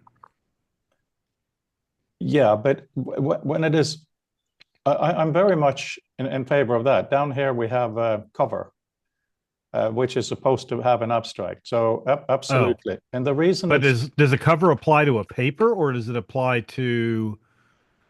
When I see cover, I think book. The reason the language is this right now is, I'm sorry, first of all, the reason it's at the bottom of the list is you don't tend to write the abstract until you've written the paper. So even though when you export or print, so to speak, it'll be on the front, you will have the abstract there. The way that I was looking at it is basically a card, like a HyperCard. This is the thing that would float around in space. You tap on it and then you open the whole document. So I completely agree with what Dini is saying now with the thesis statement. Because Dini, am I right in thinking that you first write the thesis statement and then you do all the work, and at the end you write the abstract, right? Oh yeah, you don't write abstract until you're done. Abstract is after the whole process. So in a sense, so that makes perfect sense as a process, but in a sense, when we're talking about the grabbable things in the environment to move about, will the thesis statement survive? Is that something to give to a teacher for stage one, or will it be there when the paper's done as well, after the abstract? It could be in the body of the text once you're done, but it needs to be separate at the beginning. Does anyone else ever remember writing? I mean, Frodo, you just finished your dissertation. When you wrote your I do know dissertation, how, I'm sorry, what? no, I was just going to laugh at something about my stupid dissertation. Please go ahead, Dini. When you wrote your dissertation, how did you start your process? What was the process of starting your dissertation in terms of writing? Not your meetings with your faculty member, but the actual first product of what you wrote. What did you turn in? We had 9-month review or something like that, where we had to basically do it. Now, hang on, I'm just going to press a magic button for a second here. Proposal. When did you write I mean, you start out. Carl's saying he wrote his abstract first. One thing we ask our students to do is if they're going to be writing a proposal, which they do in some cases, but the longer papers, they take their thesis statement, right, that they've turned in and had approved, and they expand that into a description of their paper, which then at the end we have them fine tune into the abstract. In graduate school, we had to turn in abstracts for conferences, which is crazy because the abstracts suggest that you've already written your paper and you know what you're writing about. So in most cases, people will turn in an abstract and then turn in a different abstract when they're done. So the process of turning in an abstract before you're finished writing, while it happens, it's probably not the same abstract that you ended up with at the end. You probably made significant changes to it. And so you have versions of your abstract, which is crazy. I mean, So just a little clarification. When I said abstract, I was thinking about this in the context of discoverability and the ability to quickly go through multiple papers and see what they were about and to decide whether they fit into a particular set or whether I wanted to dive in deeper or something like that. That's where I was thinking about abstract. Um, but if we're looking about the other side of it, what about versioning? I mean, a lot of times with me, writing is very much an editorial process. I am probably one of the first digital native writers in the sense that when I was in high school, we got our first computer, and I've always written anything significant in my life on a word processor.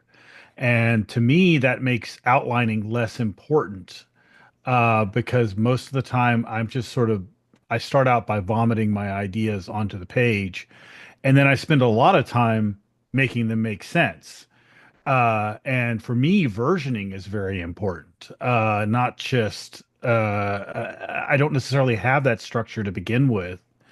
I'm not saying that's not a good thing to do. I'm just saying that's my process, and I know other people who write that way too. If you grew up with typewriters, I can see why you would want to set up an outline first because it would be a massive pain in the butt to have to edit at that level over and over again. So, What we but called an outline back when I was teaching writing was more of a mind map. sure. So we'd have the students mind map everything and say, okay, so this is what you're arguing. So what are your three major points? Or hmm 4 or 5 major points. Now, what is going to be your evidence for each of those points? We'd mind map that. And so it's same thing as an outline, but we'd have them sketch that out in some way. I've got to get to my next meeting, everybody, so I apologize for leaving 4 minutes early, but I got to get to the 10 o'clock meeting and I need water in my glass before I start that one. Dini, that was very, very useful. Thank you for that. That really glues a lot of components together. So we'll keep talking. Thank you.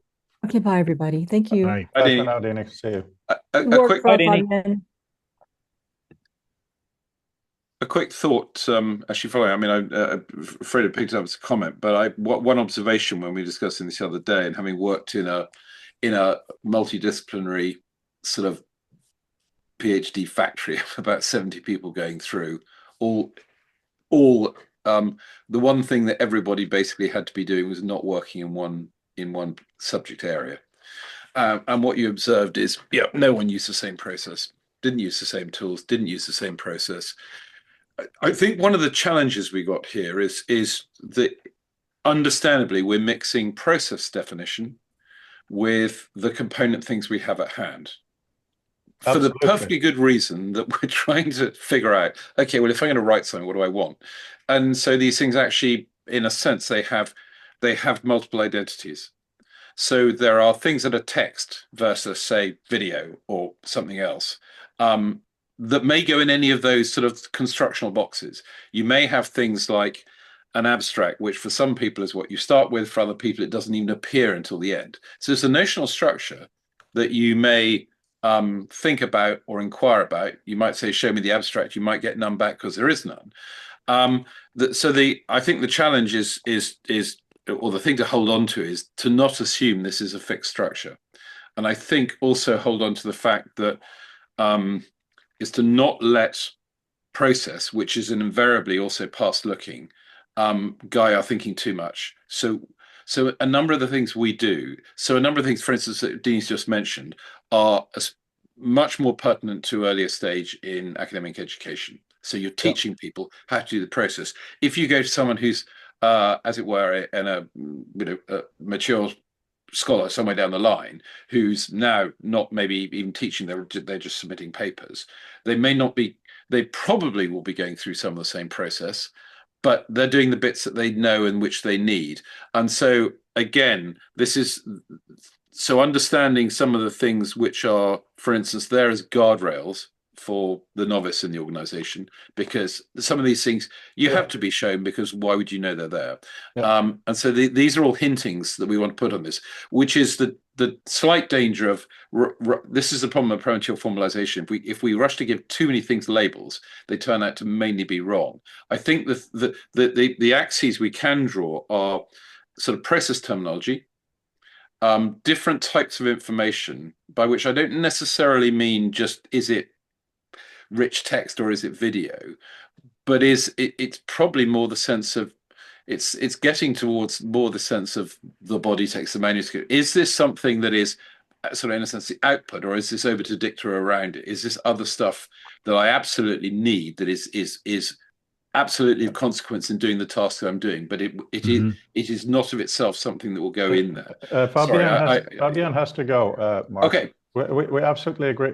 We agree with that. We can continue another few minutes, but Fabian, thank you. That was extremely useful, and it's really good to have a reference video of that now. So that's all very, very good. So now we're going to spend another few minutes arguing over terminology. So you're very lucky that you can leave. I agree. I think he's gone already. His image stays up quite a while. I agree with Mark. I think you have the user notes, but I think there's a complexity to that.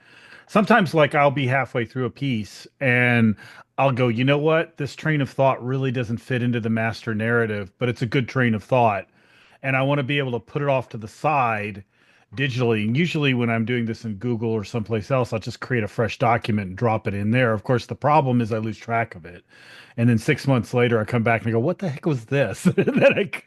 But, to be able to have that virtually available to have these call them rabbit holes, if you like. But that might be useful that to this particular piece that I'm working on right now, it's just they don't fit where I am in my thought process. My brain is raced ahead of my writing or something like that. Or they may be useful for a completely different piece that I want to start at a later date, so that I want to have a holding area for ideas, essentially. User notes is one way to do that. I would think if there are layers to that would be good. I don't know what that actually would look like in the sense of having versioning or something like that. Just a way to, just a shoebox full of pieces of scraps of paper, of a metaphorical shoebox of notes to myself kind of thing too. Yeah, I mean, these are exactly the issues we're dealing with, and I'm. In normal speak, I'm a bit tired of going in circles on this. We need to do what Mark said. Process is one thing.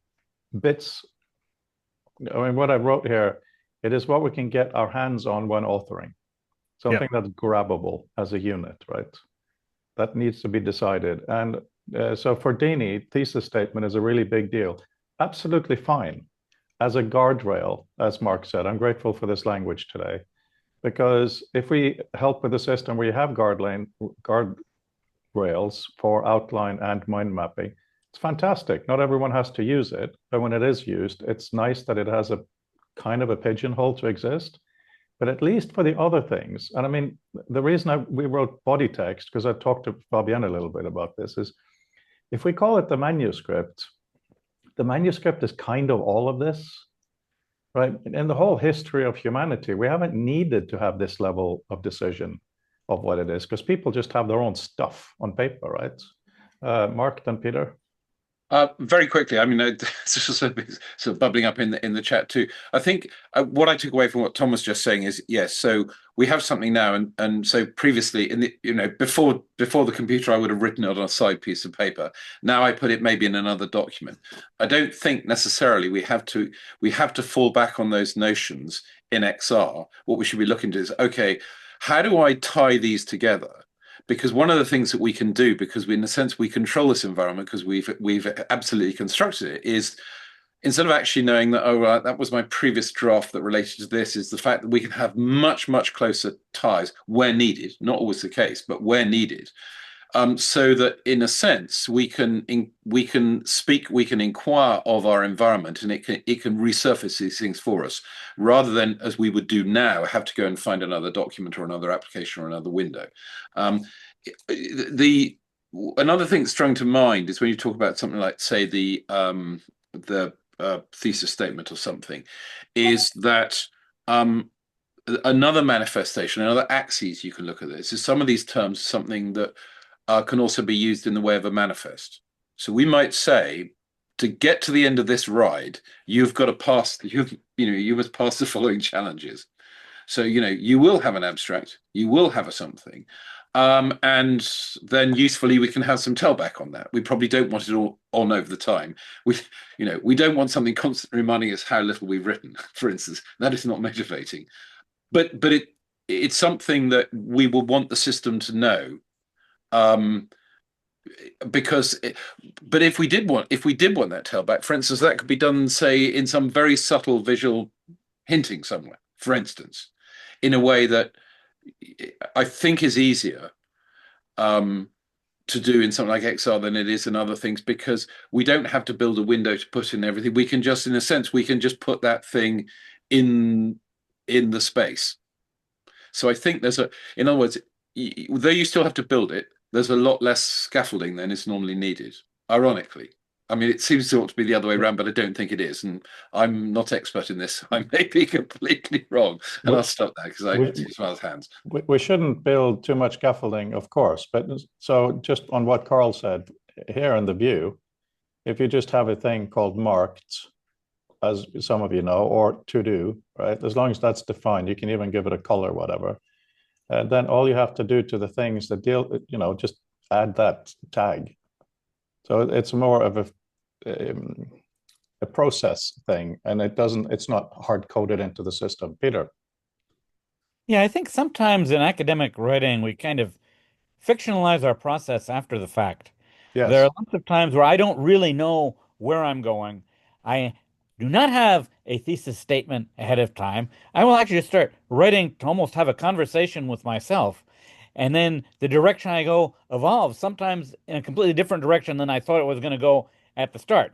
Then when I'm polishing up the document, we'll go back through, come up with a little abstract, and make it sound as if we knew exactly how it was going to come out and had everything fully outlined ahead of time with the wonderful mythical process that English writing professors would like to teach, this hypothetical world in which we know exactly where we're going and what all of our arguments are going to be down to the last cubby hole. And it's just a matter of going through and walking the outline to spit everything out in a linear fashion, when in reality, a piece 2/3 through might have been the first thing I wrote, and it'll be completely out of order. And the actual development process does not mirror the final document at all. And, we want to... But Peter, that's not a problem. That's a positive thing, even within what we talked about now. Because I can imagine, even if you pretend you're Dini's student and you follow exactly what she said, your thesis statement is kind of a, I'm going on an expedition. I think I'm going to do this. It may be vague. I don't think there's anything wrong with it changing completely. And I think it could be very valuable for you to write that. I see your thumbs up, so I'm glad you agree. But yeah, let's not pretend that this is linear stuff, Tom, and then we need to start winding down, I think.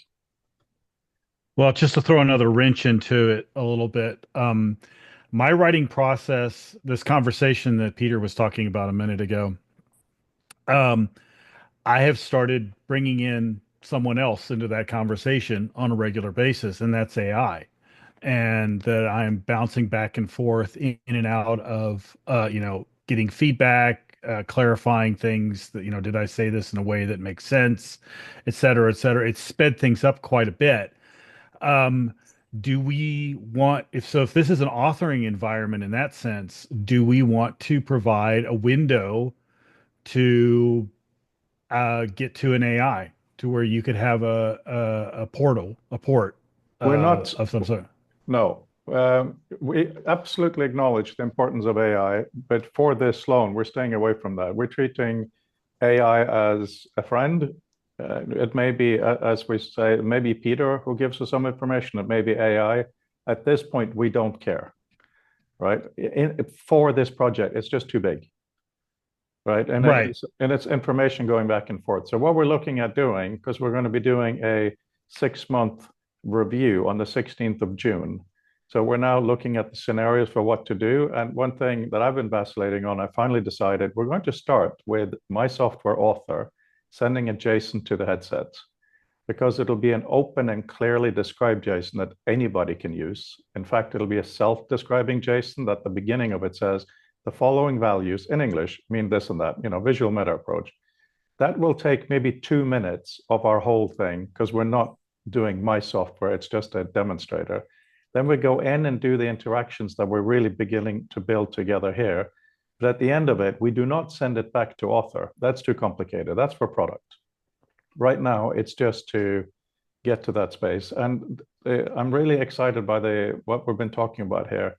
The stuff that doesn't go into the paper is as important as what goes in, and how to separate those two things semantically in discussion, I find really hard.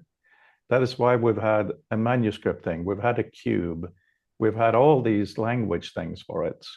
So, we're just trying to look at that. And so that's why this page that I sent the link to, it's just trying to allow us, while we do our pencil sketching, whatever it is, to say, we know we have references and they have certain things. We know I have pictures, we can do certain things. Yeah, it's nice that it's becoming a bit more clear, that it's becoming formalized, and Mark, that formalization has to be breakable, absolutely. Yeah, I know. I also suggest actually maybe if we spent less time trying to name the thing, because I mean, this is, for instance, a thing like body text. I think everybody sort of knows what it means. Everyone knows what it means right up until the point where you have to get everyone in the room to say it's exactly the same thing. So in other words, I think a lot of these things work perfectly well as concepts. I'm not sure that trying to formalize them more than that doesn't actually cause us problems in what we're trying to do. It's adjacent to what you're saying, Mark. You and I don't disagree, and I think it's really important to highlight that. What I'm saying is, when I go for a coffee at Cafe Nero in Wimbledon with my beautiful fountain pen that I bought in China and my paper notebook, I need to know what I'm trying to draw. And it needs to be done with you guys, right? So some of them are obvious, but they're actually really tricky other ones. For instance, we know that charts is a category. Chart is defined as an image that has data with it, whereas a picture is photograph or drawing, right? For example, and those things may or may not be useful to separate. We know that we can have the references. We know we can have an abstract on a /cover page type thing.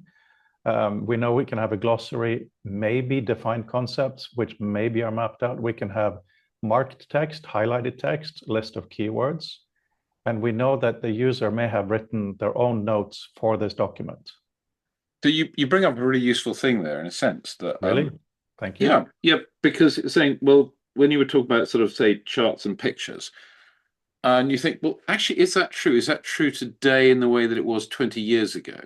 And this isn't to sort of make an argument from it, but simply to say that I think so. The useful question to ask is what things, without even really worrying too much about the names, what things are definitely different to something else? You know, you probably can't put dogs and cats in the same box or they'll fight like mad. So they are separate things. But some things are more amorphous. In other words, and especially I think when it comes to some visualization things, it used to be that something like a chart was something that went off, and then you send it to the graphics department, they'd make an overhead projector slide and all come, or you'd send it off to be photographed. I mean, now we're thinking about you'd have a document, you can effectively take a data set, write a document in something like Jupyter Lab or our book down, and you can basically have what in old-fashioned sense is a book, but actually just sitting on top of a massive data set with pictures, charts that are actually live, which therefore aren't really charts in the way we just described them. So that's why I say I think it's interesting to say is to look at say, well, what things definitely can't be the same as something else. Yes. Because then we definitely need a different handling method for them. Yes, that is logical. Also, in terms of you should be able to grab whatever thing and move whatever thing, whatever you want. But let's say, for instance, charts, where charts absolutely should be, some of them will be interactive in this environment, very important. They will probably want, okay, sorry for waffling. You read something that looks roughly like a PDF, come across a chart, you pull it out. You probably want it presented in a specific, useful way where you can do the interactions if they are there, or maybe go into a Bob Horn, Brandl style massive room, right?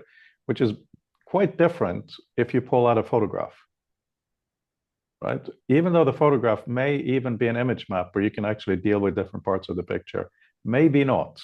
I think your point holds, Mark. But the thing is, if you want to, let's say, all the pictures on the wall, that might be different from pictures and graphs and maps, right? But that may be just a simple tag. And because we haven't done this enough, I mean, map is not listed on this page, for instance, as a world map. I also always sort of think, it sounds like a kind of thing to do. I'll take all the dogs and put them over there and all the cats over there. But what have I learned? So actually just taking all the chart. So for instance, if I'm reading something, I might see a chart. I don't think actually what I want to do is see that on the sort of the chart wall. I'm thinking, do I even understand what it is? And is it actually vaguely interesting? In other words, do I need to circle back and look at it? Or is it just interesting and pretty and diverting? And so the necessity of these things being extracted is not necessarily useful, apart from the fact it gives one more warm and fuzzy feeling that, oh, look, I can see all the charts over there and all the pictures over there. I don't know that I gain anything from it. It's not about warm and fuzzy, Mark. It is about the fact that even a physical desk, very quickly gets messy. And yes, it is a mess created by the user, so it's not mess in every sense of the word. But when we are talking about environmental stuff, I'm not saying we should keep this particular distinction, but we need to have a few. I mean, as we talked about, when you are writing, you may actually want to write in pen and paper on a physical table in front of you with your headset on. You may want to do that. And then you may want to lay out your argument massive, right? These are very different things. And I need to know as a designer, and I think you also would like to know, what are the things that I could put there? I mean, can I put paragraphs over there separately? If so, how do I select them? What are the thingamajigs? And it may very well be, Mark, to take your argument that literally pictures of cats should only go there. So in a specific instance, it could be useful. Generally, it wouldn't. So the point about, for instance, is so you might have a whole lot of paragraphs or something that are essentially going to be part of what we're loosely describing as body text. The interesting part really is that it's not so much the layout, it's how can I interact with them? And I think that the interesting informational bit that's creeping into this, because of the way we're having to bring things into the space, is, if we're a bit more clever about how we connect things, then we can actually, instead of having to literally grab that thing and put it there, which is basically like doing paper cut and paste as done in the newspapers, you can, there is a potential to have much more sort of clever reintegrations, and indeed essentially have versioning, because you can pull in the things Mark, if you've hinted them. That is the key. And what Carl is saying here about different ways of organizing, that's also the key. The thing here is you should be able to literally snap your fingers to go through entirely different layouts of what's being shown in the room. And if you have a picture of a cat, it should be in 5 different places if you wanted to. Absolutely. Shouldn't have to be like paper. All of these things are very, very true and very, very important and very, very easy to discuss and very, very difficult to design. That's why we need to have some discussions like we're now on what are the things. I mean, even outline. What does outline mean? Does outline mean just headings? Or does it mean headings with the stuff below it attached? Because those are 2 different kinds of outlines, right? Does it mean outline? What I mean, Mark, is imagine you take a paper and you have introduction, and you have a column for introduction, you move it here. Then you have research, and you have another column, you move it there. So it's like pages, but not by pages, by length, right? That's one way of dealing with the headings. Right. So is it a heading? Is it a section? Is it an outline? How do you move it? What are the constraints? All of that becomes interesting. So what I'm experimenting with in Author, as you saw in the beginning today, is when you view the outline, what other stuff is actually useful? You know, we've had many types of things. References might be, your selected text might be. And now we have this notion of a thesis statement. Do we want the thesis statement to be a special thing in space that reminds you, top left-hand corner, for instance, what you should be working on? Do we want to have Tom's ideas floating off as little pieces of paper, or how do Tom's thinking around it want to be, right? What are the tangibles? We are at the point of dealing with tangibles. As you've said, Mark, we got to start pinching and moving things about. Well, interestingly, I mean, in a sense, the challenge. So you things like the thesis statement. I mean, without going down the full AI route, but the ability of the environment, because it's a constructed digital environment, to remind you about the things that you've chosen you needed to be reminded about, is something as yet under, I think, under manifested. So if it's very important that you had a list of N things that have to be addressed, have got into the part of your environment that essentially is your body text, it's kind of quite useful to know where you are on that. Now, you might want to not want to know it all the time, but that just becomes more a visualization. You know, whether you can actually see it at any one time or not. So what that goes back to is in doing a particular task, therefore, there is, in a sense, a manifest of things you have to do, for want of a better word. I think that's probably a word that's been overused in all sorts of other contexts. But there are a number of things that you sort of know. Well, either you know, or the person who's tasking you to do it, or the process that you have to work within is telling you that you must have. And those are things you might want to track your progress, very small p, against, because it defines how you check the progress. But Mark, one thing that's, I got to go, I'm afraid, but one thing that's really, really important is that we are not building a production environment for an academic. We just can't do that. If we get more money for more years, absolutely, we would love to do that. We don't want to do something completely unrelated to academia. So it is very much a balance. And of course, we all change what we mean by that. What we're trying to do here is give people an excited, I have to put it in this terminology, an exciting view of what working in XR might be. That's the key thing, because we need to keep innovating. We may never put anything to market, but if we inspire someone else to do a actually useful Microsoft Word or whatever it might be, hopefully not that, you know, then I think we've done a great job. So I don't think we should think about process, except that different academics have different processes, and then make the most incredible interactions with the basic academic units in a space. I mean, just, okay, I'll just read you this brief thing. And for those of you who want to join on Wednesdays, this is part of it. I can imagine the scenario being that someone puts on okay, we start on external software just so they can see it's that stuff that goes up, right? You put your headset on, and what do you see in front of you? You see an original, tiny, low poly Macintosh. because that represents the data you were on, which instantly fades, and all you're left with the screen. And the screen is the abstract cover or thesis statement, whatever is the thing you're working on, plus more. And I don't know what that means. Does it mean layers behind it? Does it mean something? But it comes from somewhere and goes spatial, right? Just a little bit of theater. And then we have the question of, and then what? And then what really comes down to very physical things like, are you sitting when this is happening? Or are you standing? Do you have a physical table in front of you that you want to acknowledge or ignore? Very different things. So you can imagine one thing, having a fake environment like a Greek temple, which is something Fabian tested earlier today, which is on the website now, you can click on it, right? So if you have a Greek temple as just a way for your head to not just be in a gray space, you can then maybe say, I want this information there, that information there. You have these virtual memory palace walls you can use. And this is where we get into the notion of what are these walls? Are they part of a polygon, or are they considered right wall, left wall, or are they office wall? Are they current project wall? All of these things happen. What can you put on them? So you should be able to work with this fake environment, but also to remove it, to be in a completely gray space. And then something close to, I think, all of our hearts is, you should be able to go into a much more Ted Nelson space, where when you're dealing with your citations, you really go to other documents to see them in situ, and you can choose to see how these citations work, right? We can only build this once we have tangible things. We need to know at least the beginning, what does someone else's citation look like to you? How do you want it to be, etc. So we need to be very, very, very concrete for a while.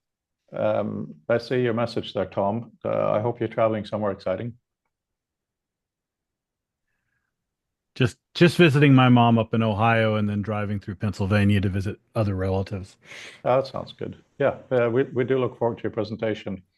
Carl, we have existing tools and workflows that exist, yes, but the thing is, okay, one of the things I've noticed doing demos with people with the various things we've had, when they can just take a thing and move it there, that is freaking amazing, right? When they have the freedom to place a bit of knowledge there. Now, the original Macintosh 9-inch screen, absolutely amazing, but once you have a few files and a few documents, it's too tiny, right? So it's the same here. In this environment, you can do that, but it's our job to make it, to do the other magic levels, like, okay, you made a mess of your knowledge now. Then what? Is it helpful for you to have a panel where everything so-and-so goes? Is it helpful for you to go back to another thing? And also progressive disclosure is going to be important, because if you follow a link, at what point do you see what? Because you could so easily just make your environment, hundreds and hundreds of connected things, which will be bad. So yeah, I'd suggest the answer is to try all these things out of an overall process. So, for instance, this sort of the phrase has dropped from my mind, but you're saying this progressive disclosure thing, which I think is very pertinent. But I think that they are deliberately best tried outside the context of something else, because what you're trying to do in each of the small tests is saying, is this a meaningful thing? The fact that I can do it, or it might be exciting, or just I couldn't do this before, is not necessarily actually meaningful in the wider task. So I think those things are easier to assess. And that's one of the joys, in a sense, of Fabian's approach, actually. It's so modular, because you can look at something and you can almost immediately see things that will scale and things that won't scale. And the things that won't scale are definitely problems to mark at the side to loop around to. Do you need a different paradigm for that? Because if it's a task, a thing you have to do, and that the model you have at the moment won't scale, well, then you're going to have to think of another way into it. So I sort of the disclosures interesting, because what that comes off, what that sort of hinges off is, often when you're writing a document, it's almost, well, it's when the ADHD kicks in, but you think, all right, I really need to understand that thing now. And sometimes you actually do, sometimes you don't, but that's what you're doing, and you need to go out, you need to sort of branch out of what you're doing, open up some more things. Whether you need to be doing them in the XR space is a question that we should validly ask and not assume that we're doing it just because we can. Are we doing it just because we can, or because actually we're sitting outside a space station and there isn't a desk we can go and look at? Or is it a case where we're doing it, is it more meaningful to do it there? Or is this the sort of thing where you might want to drop out of that? I think it's more lighthearted than that, Mark. I think it is simply, okay, so when we were in Tokyo, we went to Tokyo Disneyland, of course. We did the Star Wars experience. It was pretty good. And there are some Star Wars experiences in America that we really want to see that are amazing, like the Millennium Falcon, blah, blah, blah. It is, I really think the key thing here is the experience, because I don't think we have the capability to build something that will truly help us work yet. We just don't have the bandwidth, space, or anything, right? So I really think our job is, when you come to the future of text, someone puts on the headset, they can start interacting with stuff and they can feel, wow, not only could I move that one thing, but I could do these things and suddenly have a completely different view of my world, right? To make that real yet, to see if it's actually useful, I think that's a later stage, even though we should keep it in the back of our heads. But right now, it's about magic, right? Got to give. Well, Mark, what I mean is, academia today, a lot of it sucks. A lot of academic processes and ideas are absolutely, in my view, awful, right? A lot of it makes people like me not be able to do it. I was very, very lucky, very much from your support, to be able to get my PhD. But I have the wrong kind of personality for this. It should be opened up to more people. The processes should change. The notion of the academic paper is absolutely fucking stupid. That's the most polite thing I can say, and I know you agree. It should be much richer.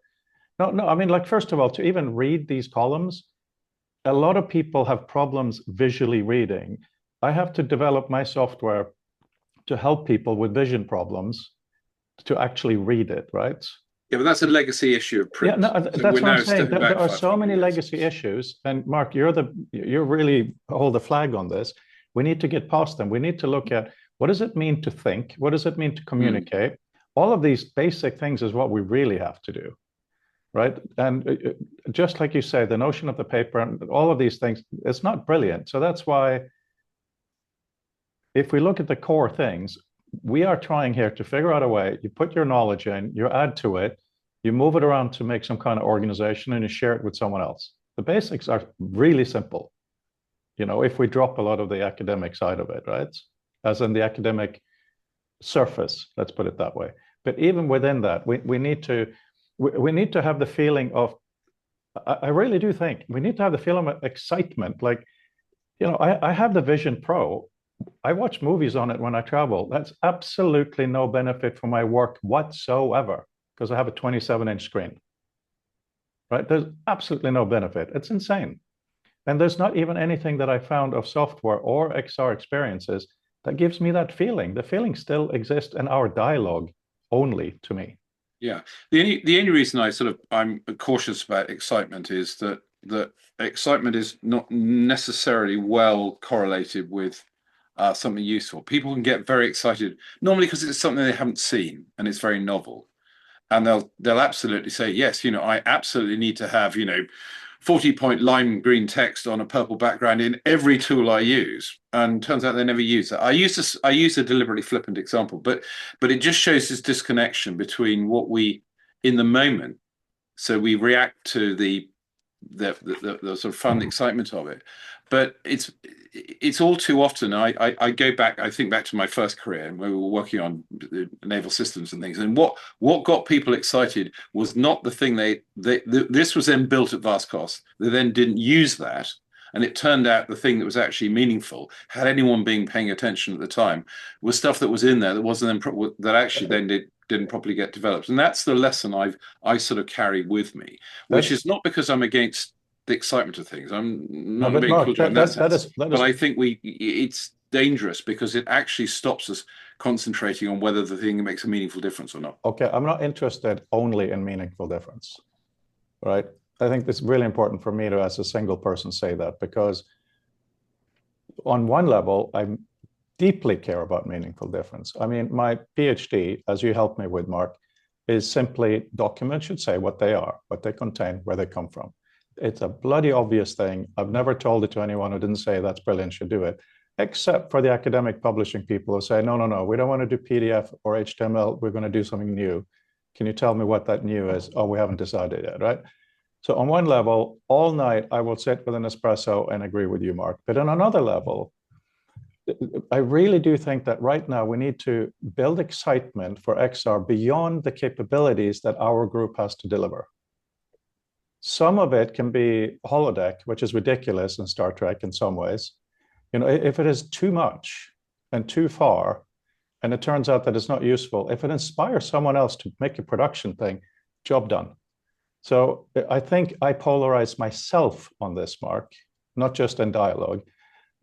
So please know that I think we're all on the same page, but I'm really scared that we'll have something useful, but it won't be used. I would find it much better if we get a little thing on the BBC, let's say, for the sake of argument, since we're here, that says XR people doing something ridiculous, but you got to look at it. And then it goes further and further. Can I offer quickly two examples?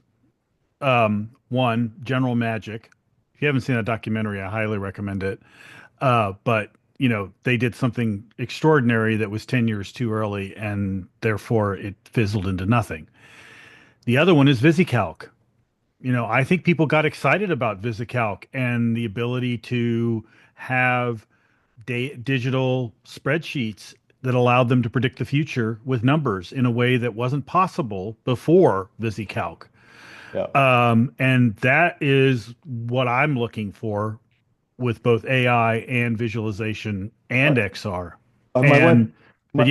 My wife is teasing me away, and I hear both that, and I see what Carl's saying about hype is great. You got to be careful. Carl, we're not selling a product, right? So this is not about it's going to be the best, buy it. All we're doing is helping people, other academics, other buildings in the future, builders, refer back and say, that stuff that they did was shit, but it was cool. However, this other aspect of it was absolutely brilliant, right? We should just really have fun. We should enjoy ourselves. I mean, you're talking about General Magic, you know, Alan Kay, well, yeah, all of these people having fun. You know, they were doing something different. So, yes, sorry, my wife's ordering fish and chips. I got to make sure I agree with what she's doing. Yeah, you also have a dinner bell, Mark. Haddock or cod. This was fun. And if you have any specific fun ideas, don't keep them a secret. Thanks for today. Bye, guys. Bye.